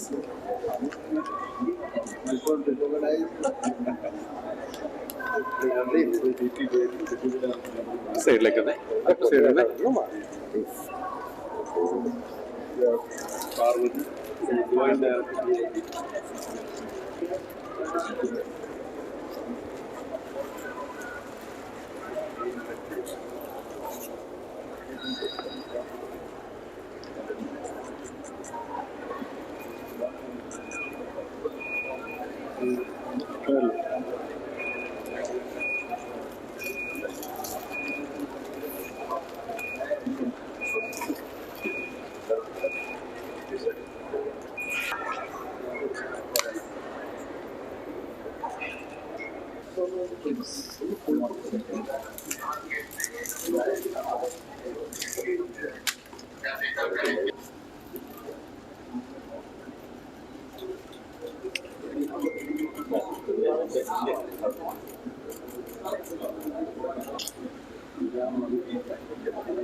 Madam, backload.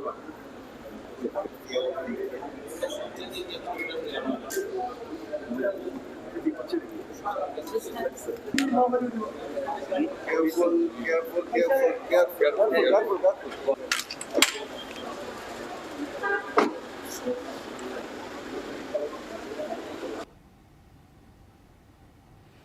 Mathrubhumi ദിനപത്രത്തിന്റെ ശതാബ്ദി ആഘോഷങ്ങളുടെ സമാപന ചടങ്ങ് മുഖ്യമന്ത്രി പിണറായി വിജയൻ ഉദ്ഘാടനം ചെയ്ത് ഇപ്പോൾ സംസാരിക്കുകയാണ്. തുടർന്ന് കാക്കനാട് രാജഗിരി ബിസിനസ് സ്കൂളിലെ വിദ്യാർത്ഥികളുമായും അധ്യാപകരുമായും സംവദിക്കുന്ന കേന്ദ്രമന്ത്രി അനുരാഗ് സിംഗ് ഠാക്കൂർ കായിക താരങ്ങൾക്ക് ഗോൾഡൻ ബൂട്ട്സ് അവാർഡുകളും സമ്മാനിക്കും. പെരുമ്പാവൂർ പ്രഗതി അക്കാദമിയിൽ നടക്കുന്ന ചടങ്ങിൽ ദേശീയ വിദ്യാഭ്യാസ നയപ്രകാരമുള്ള പാഠ്യപദ്ധതിയെ ഹോളിസ്റ്റിക് സ്പോർട്സുമായി സംയോജിപ്പിക്കുന്ന പരിപാടിക്ക് അദ്ദേഹം തുടക്കം കുറിക്കും. പ്രതിരോധ മന്ത്രി രാജ്നാഥ് സിംഗ് ഇന്ന് ലഖ്നൌ സന്ദർശിക്കും. 1450 കോടി രൂപയുടെ വികസന പദ്ധതികൾക്ക് കേന്ദ്രമന്ത്രി തുടക്കം കുറിക്കും. ഉത്തർപ്രദേശ് മുഖ്യമന്ത്രി യോഗി ആദിത്യനാഥ് ചടങ്ങിൽ പങ്കെടുക്കും. തുടർന്ന് രാംലീല മൈതാനിയിൽ ലഖ്നൌ ഉദ്യോഗ് വ്യാപാരി മണ്ഡൽ സംഘടിപ്പിക്കുന്ന ചടങ്ങിലും കേന്ദ്രമന്ത്രി പങ്കെടുക്കും. അമേരിക്കയുടെ സിലിക്കൺ വാലി ബാങ്കിന്റെ തകർച്ചയോടെ ഉണ്ടായ സാമ്പത്തിക പ്രതിസന്ധി ഇന്ത്യയെ ബാധിക്കില്ലെന്ന് RBI governor Shaktikanta Das. Indian സമ്പദ്വ്യവസ്ഥ സുസ്ഥിരമായി തുടരുമെന്ന് അദ്ദേഹം ഉറപ്പു നൽകി. കൊച്ചിയിൽ ഒരു പരിപാടിയിൽ പങ്കെടുക്കുകയായിരുന്നു അദ്ദേഹം. വിവേകത്തോടെയുള്ള ആസ്തി ബാധ്യതാ നിയന്ത്രണം, റിസ്ക് മാനേജ്മെന്റ്, സുസ്ഥിര വളർച്ച എന്നിവ ബാങ്കുകൾ ഉറപ്പാക്കേണ്ടത് പ്രധാനമാണെന്ന് RBI ഗവർണർ പറഞ്ഞു. ഹരിതോർജ്ജ മേഖലയിലെ പൊതുമേഖലാ സ്ഥാപനങ്ങളിൽ നിക്ഷേപം ആകർഷിക്കാൻ സുപ്രധാന തീരുമാനങ്ങളുമായി കേന്ദ്ര സർക്കാർ. NTPC ഗ്രീൻ എനർജി ലിമിറ്റഡിൽ നിക്ഷേപം നടത്തുന്നതിന് മഹാരത്ന CPSEകൾക്ക് അധികാരം കൈമാറുന്നതിന്റെ നിലവിലുള്ള മാർഗനിർദ്ദേശങ്ങളിൽ സാമ്പത്തിക കാര്യ മന്ത്രിസഭാ സമിതി ഇളവ് അനുവദിച്ചു. ഹരിത സമ്പദ്വ്യവസ്ഥയെന്ന നിലയിൽ ഇന്ത്യയുടെ ആഗോള പ്രതിച്ഛായ മെച്ചപ്പെടുത്തുന്നതിന് NTPCക്ക് നൽകിയ ഇളവ് സഹായിക്കും. ഇത് ഇന്ത്യയുടെ ഊർജ്ജ ഉത്പാദനം വൈവിധ്യവത്കരിക്കാനും പരമ്പരാഗത ഊർജ്ജ സ്രോതസ്സുകളെ ആശ്രയിക്കുന്നത് കുറയ്ക്കാനും കൽക്കരി ഇറക്കുമതി കുറയ്ക്കാനും സഹായിക്കും. പുനരുപയോഗ ഊർജ്ജ പദ്ധതി നിർമ്മാണഘട്ടത്തിലും പ്രവർത്തനഘട്ടത്തിലും പ്രത്യക്ഷമായും പരോക്ഷമായും തൊഴിലവസരങ്ങൾ സൃഷ്ടിക്കും. 2030 ഫോസിൽ ഇതര ഊർജ്ജശേഷി 500 ജിഗാവാട്ടിലെത്തിക്കാനാണ് രാജ്യം ലക്ഷ്യമിടുന്നത്. നവ പുനരുപയോഗ ഊർജ്ജ മന്ത്രാലയത്തിന് കീഴിലുള്ള IREDയെ ഓഹരി വിപണികളിൽ പട്ടികപ്പെടുത്തുന്നതിനും പ്രധാനമന്ത്രിയുടെ അധ്യക്ഷതയിൽ ചേർന്ന സാമ്പത്തിക കാര്യ മന്ത്രിസഭാ സമിതി അംഗീകാരം നൽകി. ഓഹരികൾ വിതരണം ചെയ്യുന്നതിലൂടെ IREDക്ക് ധനം സ്വരൂപിക്കാനും കേന്ദ്ര സർക്കാർ അനുമതി നൽകി. പ്രഥമ കേരള എമർജൻസി മെഡിസിൻ സമ്മിറ്റ് ഇന്ന് തിരുവനന്തപുരത്ത് മുഖ്യമന്ത്രി പിണറായി വിജയൻ ഉദ്ഘാടനം ചെയ്യും. സംസ്ഥാനത്തെ സമഗ്ര എമർജൻസി ആൻഡ് ട്രോമ കെയർ ശക്തിപ്പെടുത്തുന്നതിനായാണ് കേരള എമർജൻസി മെഡിസിൻ സമ്മിറ്റ് നടത്തുന്നതെന്ന് മന്ത്രി വീണ ജോർജ് പറഞ്ഞു. സംസ്ഥാന ആരോഗ്യ വകുപ്പിന്റെ നേതൃത്വത്തിൽ കേന്ദ്ര ആരോഗ്യ മന്ത്രാലയം, ലോകാരോഗ്യ സംഘടന, എമർജൻസി മെഡിസിൻ വകുപ്പുകൾ എന്നിവയുടെ സഹകരണത്തോടെയാണ് സമ്മിറ്റ് നടക്കുന്നത്. കഴക്കൂട്ടം കാരോട് ബൈപ്പാസിന്റെ ഭാഗമായ മണ്ണക്കൽ മേൽപ്പാലത്തിന് കേന്ദ്ര സർക്കാരിന്റെ അനുമതി. പാലം നിർമ്മാണത്തിന് 3.37 കോടി രൂപ കേന്ദ്രം അനുവദിച്ചു. ബൈപ്പാസ് നിർമ്മാണത്തിന്റെ ഭാഗമായി ഉണ്ടായ യാത്രാക്ലേശത്തിന് അടിയന്തര പരിഹാരമുണ്ടാക്കണമെന്ന് കേന്ദ്രമന്ത്രി നിതിൻ ഗഡ്കരിയോട് കേന്ദ്ര സഹമന്ത്രി വി മുരളീധരൻ അഭ്യർത്ഥിച്ചിരുന്നു. ജനങ്ങൾക്ക് നൽകിയ ഉറപ്പ് യാഥാർത്ഥ്യമാക്കാൻ കഴിഞ്ഞതിൽ വ്യക്തിപരമായി വലിയ ചാരിതാർത്ഥ്യമുണ്ടെന്ന് വി മുരളീധരൻ പ്രതികരിച്ചു. വിഷയത്തിൽ ദ്രുതഗതിയിൽ നടപടിയെടുത്ത കേന്ദ്രമന്ത്രിക്ക് വി മുരളീധരൻ നന്ദിയും അറിയിച്ചു. പ്രധാനമന്ത്രി നരേന്ദ്രമോദിയുടെ പ്രതിമാസ റേഡിയോ പ്രക്ഷേപണ പരിപാടി മൻ കി ബാത്ത് ഈ മാസം 26-ന്. പരിപാടിയുടെ 99-ാം പതിപ്പാണിത്. പൊതുജനങ്ങൾക്ക് ആശയങ്ങളും അഭിപ്രായങ്ങളും MyGov ഓപ്പൺ ഫോറത്തിലൂടെയും നമോ ആപ്പിലൂടെയും 1800-11-7800 എന്ന ടോൾ ഫ്രീ നമ്പറിലൂടെയും അറിയിക്കാവുന്നതാണ്. ആകാശവാണിയിലെ ഏറ്റവും ജനപ്രിയ പരിപാടിയായ പ്രധാനമന്ത്രിയുടെ മൻ കി ബാത്തിന്റെ 100-ാം പതിപ്പ് ഏപ്രിൽ 30-ന് പ്രക്ഷേപണം ചെയ്യും. 2014 ഒക്ടോബർ 3-ന് വിജയദശമി ദിനത്തിൽ ആരംഭിച്ച പരിപാടി ഇന്നുവരെ 98 പതിപ്പുകൾ പൂർത്തിയാക്കി.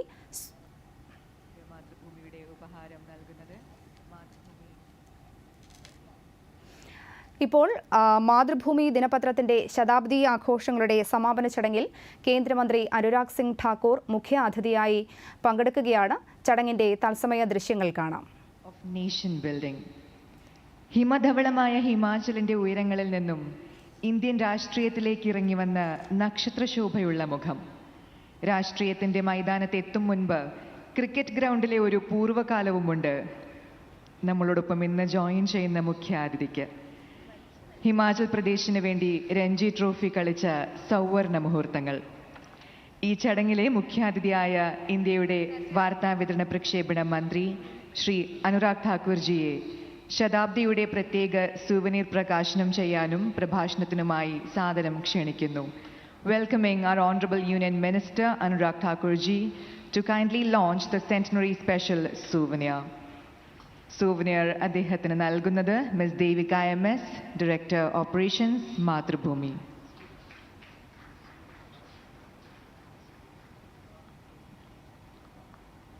souvenir launch ശ്രീ അനുരാഗ് ഠാക്കൂർജി സാഹിത്യകാരൻ ശ്രീ സി രാധാകൃഷ്ണൻ സാറിന് നൽകി നിർവഹിക്കുന്നു.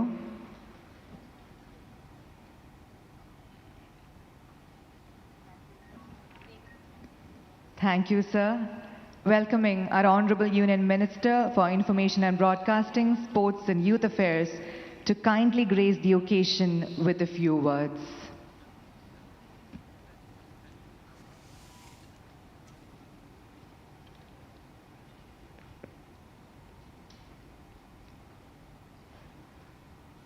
Namaskar.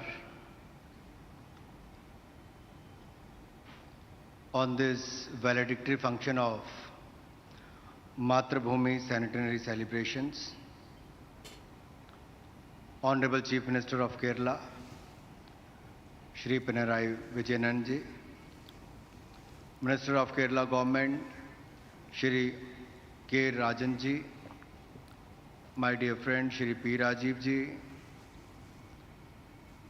Leader of Opposition, Kerala Legislative Assembly, Shri V.D. Sathisanji, Writer Shri C. Radhakrishnan-ji, my colleagues from the Parliament, and my friend Shri Benny, Shri Jose K. Mani-ji, Shrimati J.B. Mathur-ji, MLA Shri Anwar Sadat-ji,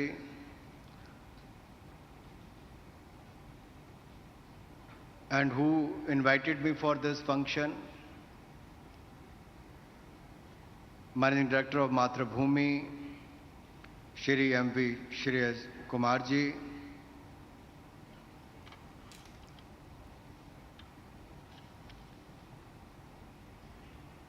Shri P.V. Chandranji, religious heads, former MPs, ministers, sitting MPs, MLAs, ladies and gentlemen, a very good morning to all of you. It is an honor and privilege to be a part of valedictory function of Matrabhumi centenary celebrations. I take this occasion to convey my greetings to all those associated with Matrabhumi, several leading lights such as K.P. Keswa Mananji, Shri K.A. Damodar Mananji, Kerala Gandhi Shri K. Kelapanji, Kurur Nelakantan Namudripadji, and others who have been associated with Matrabhumi. I would like to thank Shremji that you started this function with a photograph with those who actually played a very, very important role. Your vendors, your hawkers, or your agents. And thank you for that picture with all the stakeholders who have actually played a very, very important role. So I would also like to remember late Shri MP Virendra Kumarji, who oversaw the rapid growth of Matrabhumi. As Honorable Prime Minister Shri Narendra Modi ji, who addressed the inauguration of centenary year celebrations of Matrabhumi last year, said, India will never forget MP Virendra Kumarji efforts to uphold India's democratic ethos during the emergency. Friends, Matrabhumi was started to strengthen India's freedom struggle and was among the brightest stars which led the unifying light against the colonial rule. I was neighbor to Mr. Virendra Kumar for many years. I used to live at 14th Janpath, he was at 16th Janpath, sharing the same wall. And always used to hear good things about him in the parliament and outside parliament, especially in the media fraternity. Now when I come here and as taking over as an INB minister, I see the kind of efforts these gentlemen have put in for last so many decades to come up to this level. So if we look back at our history, almost all the Indian greats have been associated with some or the other publication. Mahatma Gandhi, with those inspiration, Matrabhumi was born, is also remembered for his works in Young India, Navjeevan and Harijan. Prabuddha Bharat was associated with Swami Vivekananda. Lokmanya Tilak nurtured Kesari and Maharatha. Gopala Krishna Gokhale was associated with Hitawada, and the list is endless. Friends, it is always assuring and energizing to know that when our Bharat is celebrating the 75th year of independence, Azadi Ka Amrit Mahotsav, there are media houses like Matrabhumi which have already completed 100 years of service to the nation. And as a former cricketer, I can say, whether it is for a cricketer or an individual to score a century, it is much more difficult for an institution to score a century. And congratulations on scoring a not-out century on this. This reaffirms the fact that the fourth pillar of Indian democracy is strong and vibrant. It affirms the fact that the Indian media not only fought shoulder to shoulder in attaining national freedom, but it is still working shoulder to shoulder for making India a Vishwa Guru. Friends, there is a proverb that facts are sacred and opinion is free. I want to emphasize here that the democratic nature of our great country will always remain a fact, no matter how many upstanding and illogical opinions are delivered freely from within or abroad. Here, I would also like to call upon organizations like Matrabhumi to develop an effective mechanism to counter these kind of fake narratives and anti-India bias. Friends, the nation will celebrate 100 years of independence in 2047. Honorable Prime Minister Shri Narendra Modi ji has resolved to make India a developed nation by then. This means our journey from Amrit Kal, which starts this year, the 75th year of independence, from Amrit Kal to Swarnim Kal, India will enter into the Swarnim Yug in 2047, but Matrabhumi has already entered into the Swarnim Yug. And as you entered into the Swarnim Yug, your responsibility also increases manifold. Friends, with great difficulty and struggle, we were able to break the shackles of colonialism. It took centuries, so it is our collective responsibility that we do not allow this menace to resurface in any form. The advent of newer technologies present a unique opportunity to break barriers. However, there lurks a growing danger of digital colonialism on platforms run by algorithms coded offshore behind the walls of transparency. We must remain cautious not to accept anything and everything in the name of innovation and modernity. Foreign publications, companies and organizations with inherent anti-India bias peddling distorted facts must be identified and called out. Here the Indian media, which understands the ground reality, will have to play a crucial role. So I would also like to take this opportunity to request the media fraternity to remain cautious and desist from giving its space intentionally or unintentionally to such voices and narratives that have the potential to threaten the integrity of India. I am sure that Matrabhumi values and resolutions to create awareness in the nation will continue unabated. Friends, this country has a rich tradition that is carried forward through the mediums of debates and discussions, and that is how we are known as the mother of democracy. The way our journalist colleagues worked like karma yogis in the interest of the nation during the COVID-19 pandemic, it wasn't an easy time to work. When most of us were locked inside the houses, they were on the field reporting and sending us the news. And last 2.5 years were very difficult for them to function, and they will be remembered forever. The positive contribution, the media helped India a lot in dealing with the biggest crisis of the last century. I would like to put on record an appreciation to the Matrabhumi group that it was among the very few media houses which did not sack its employee even as it suffered losses during the pandemic. Thank you very much for that, for taking that decision. Friends, India has a glorious tradition of free speech and democratic practices dating back to centuries. As democracy has flourished in our great nation, so has the media.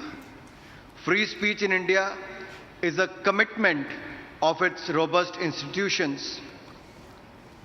So from Kerala to Kashmir, among the many threads that unite the diverse people of this great nation, possibly the strongest is their belief that India is their motherland, their Karam Bhumi, their Janam Bhumi, their Punya Bhumi, their Matra Bhumi, and the newspaper Keswa Mena founded is a tribute to this unshakable belief.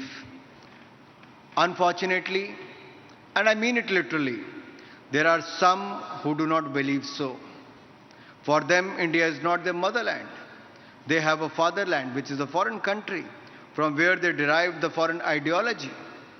Then there are those who misquote the Constitution and have no knowledge of the Constituent Assembly debates to describe our nation as mere union of states. This shapes their narrow, spiteful politics, which in many ways is aligned to the core identity of India. These days, the word democracy is heard often in public discourse.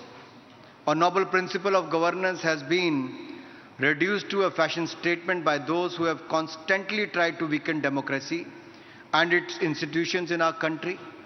Violators are now pretending to be the victims.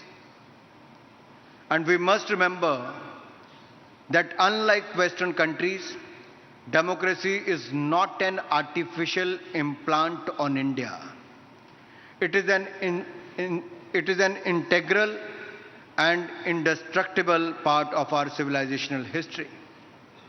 The sabhas and samitis that existed in other parts of Bharatvarsha also existed in what is known as Kerala.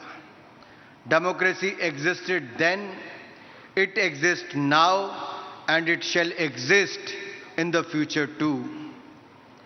But what is amazing, how the Bhakshaks is trying to project themselves as Rakshak of the democracy. I would like to remind the August gathering that we should not allow these authoritarian forces who are trying to rear their heads again. We have a beautiful system of democracy. Every 5 years we go for polls, people elect their elected governments. And we look back into the history. The world's first elected communist government came to power in Kerala in 1957. In the election held soon after state's formation in 1956. And that time it was the undivided Communist Party of India who had the full majority. But what happened next? Then ruling party took this as an affront, unable to tolerate the fact that the people of Kerala had not voted for them or voted them back to power. And government of that time invoked Article 356 of the newly minted Constitution of India to sack the left government.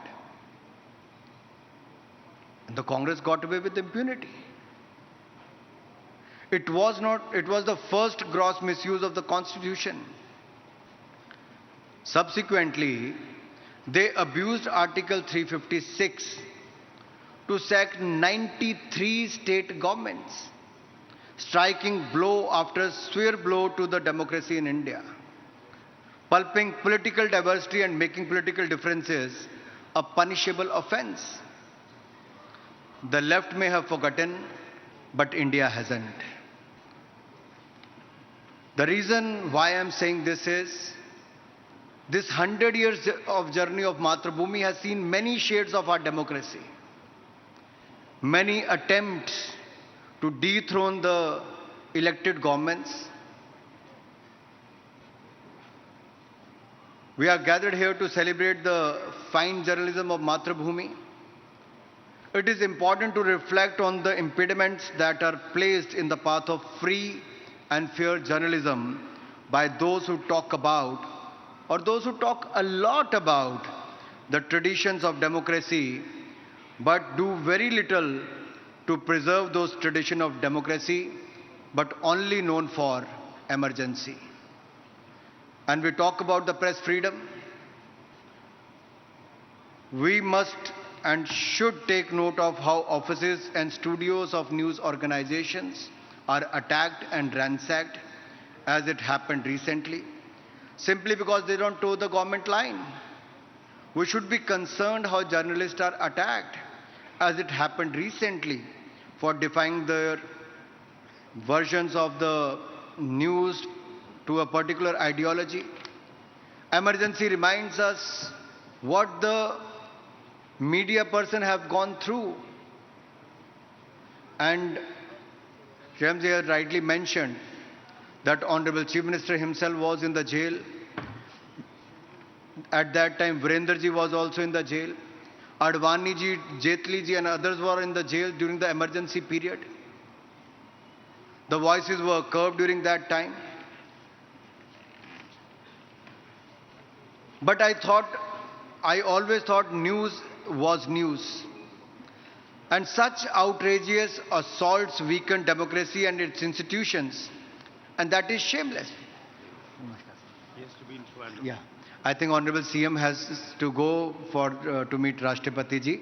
Let me thank him once again for being here to join us for this celebration. Thank you, sir, for your precious time. I know he has to be with the Honorable President of India, and due to the shortage of time, he has to be there in time. So as I was talking about the media persons, I always thought news was news. And such outrageous assaults weaken democracy and its institutions. And that is shameful. It is outrageous and unacceptable as the ceaseless attacks on those who hold a different political view and have strong beliefs for their motherland. This should stop. The brutal attempt to silence them has failed. I pay my humble tribute to those men and women who stood up to their dharma and whose only fault was they were associated with one particular ideology. The attacks on them weakens democracy, but their courage, forbearance and steadfastness strengthens democracy. Governments have responsibilities, so does media has responsibilities. Let the journalists play their role, report what is right to the general public. I call upon journalists to do their job sincerely, without either fear or favor. Mathrubhumi has set the standards very high. Others must strive to reach those standards and even go beyond them. As a nation, we are at a critical moment in our history.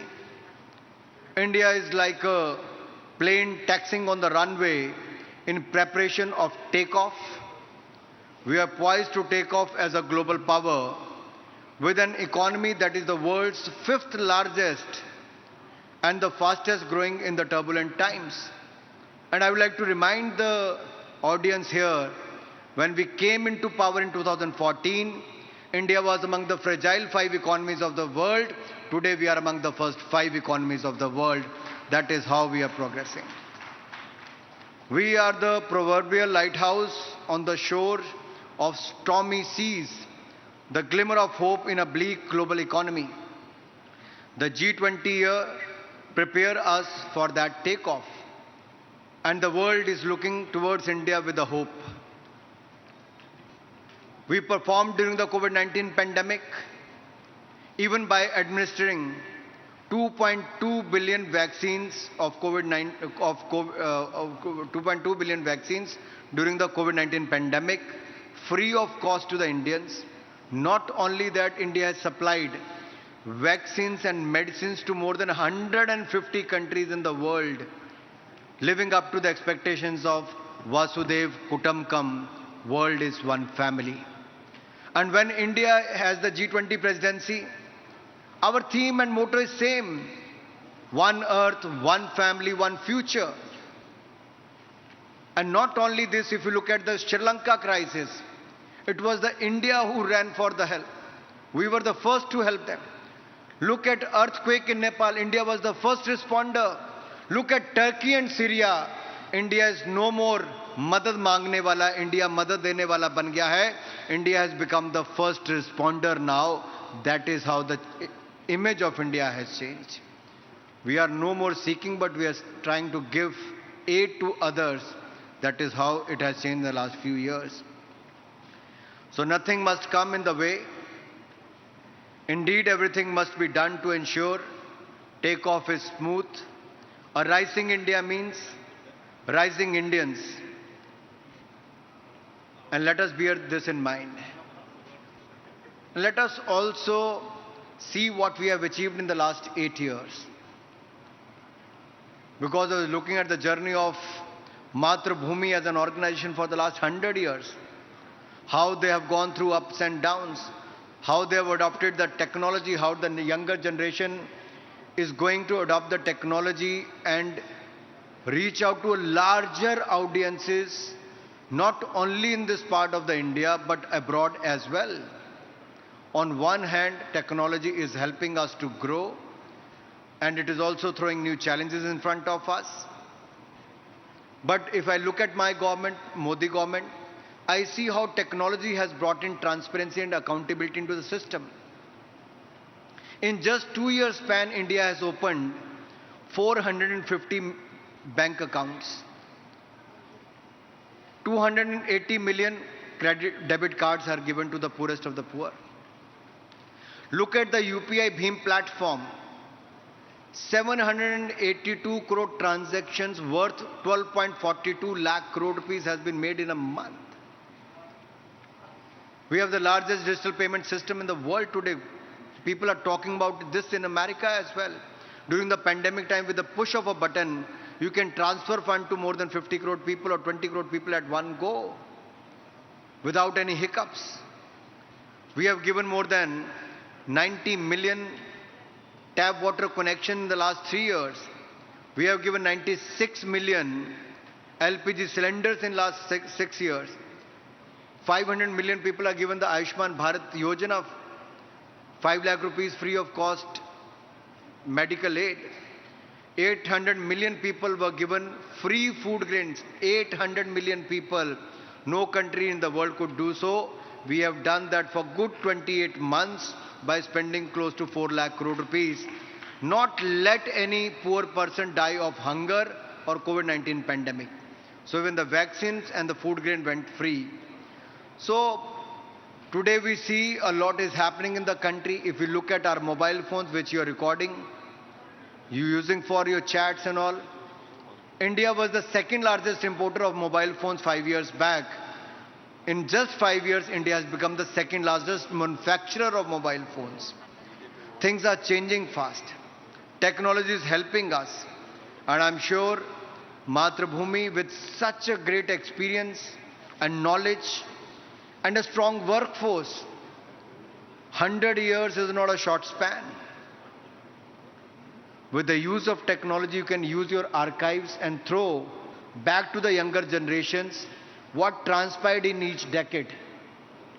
We can go back to the younger generation, what happened in the first 10 years of Matrabhumi, next 10 years, what transpired in the country, pre-independence era, post-independence era, Constituent Assembly to the Kerala Assembly. So I think there will be a lot of learning, and I request you, if you could allow few journalism school students to associate with Matrabhumi and come and learn the work ethics. It will help them to become good media person in the years to come, and I hope your organization will be more than happy to accommodate them.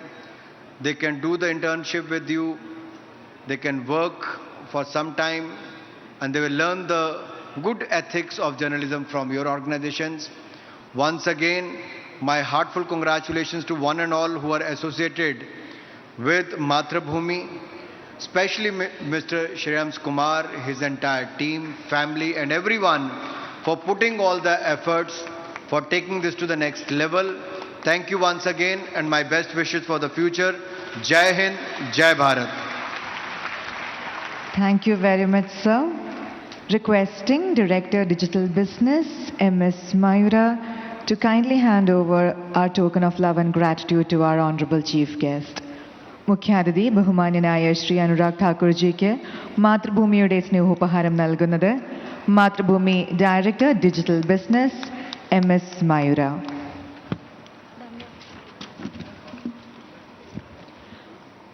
ആശംസാ ഭാഷണങ്ങളാണ് ഇനി.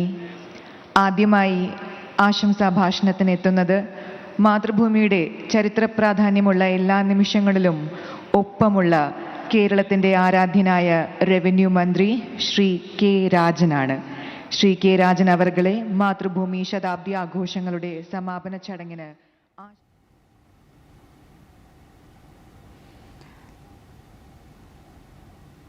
മാതൃഭൂമിയുടെ ശതാബ്ദി ആഘോഷങ്ങളുടെ സമാപന ചടങ്ങിൽ മുഖ്യാതിഥിയായി കേന്ദ്രമന്ത്രി അനുരാഗ് സിംഗ് ഠാക്കൂർ പങ്കെടുത്തതിന്റെ തത്സമയ ദൃശ്യങ്ങളാണ് കണ്ടത്. ഇന്ത്യൻ സ്വാതന്ത്ര്യ സമരത്തിന് ശക്തി പകരാൻ മാതൃഭൂമിക്ക് തുടക്കം മുതൽ കഴിഞ്ഞതും ആധുനിക ഇന്ത്യൻ ചരിത്രത്തിലെ മഹാരഥന്മാർ ഭൂരിപക്ഷവും പത്രപ്രവർത്തനവുമായി ബന്ധപ്പെട്ട് നിന്നവരാണെന്നും കേന്ദ്രമന്ത്രി പറഞ്ഞു.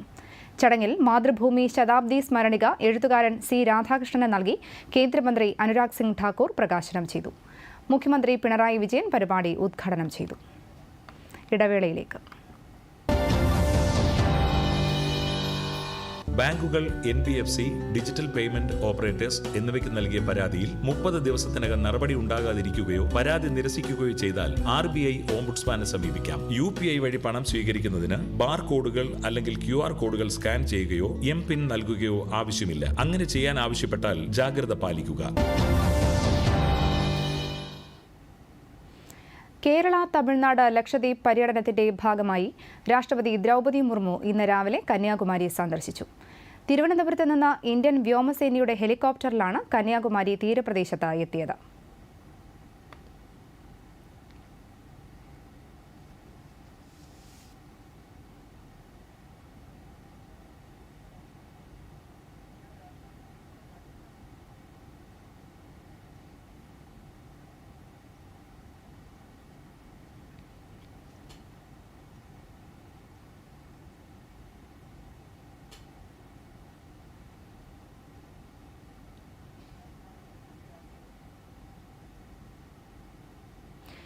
കന്യാകുമാരിയിലെത്തിയ രാഷ്ട്രപതി വിവേകാനന്ദ സ്മാരകപാറ സന്ദർശിച്ചു. പിന്നീട് വിവേകാനന്ദ കേന്ദ്രം സന്ദർശിച്ച രാഷ്ട്രപതി ഭാരതമാതാ ക്ഷേത്രത്തിലും പ്രാർത്ഥന നടത്തി. തമിഴ്നാട് ഗവർണർ RN രവി, മന്ത്രി മനോ തങ്കരാജ്, മുതിർന്ന ഉദ്യോഗസ്ഥർ തുടങ്ങിയവർ രാഷ്ട്രപതിയെ അനുഗമിച്ചു.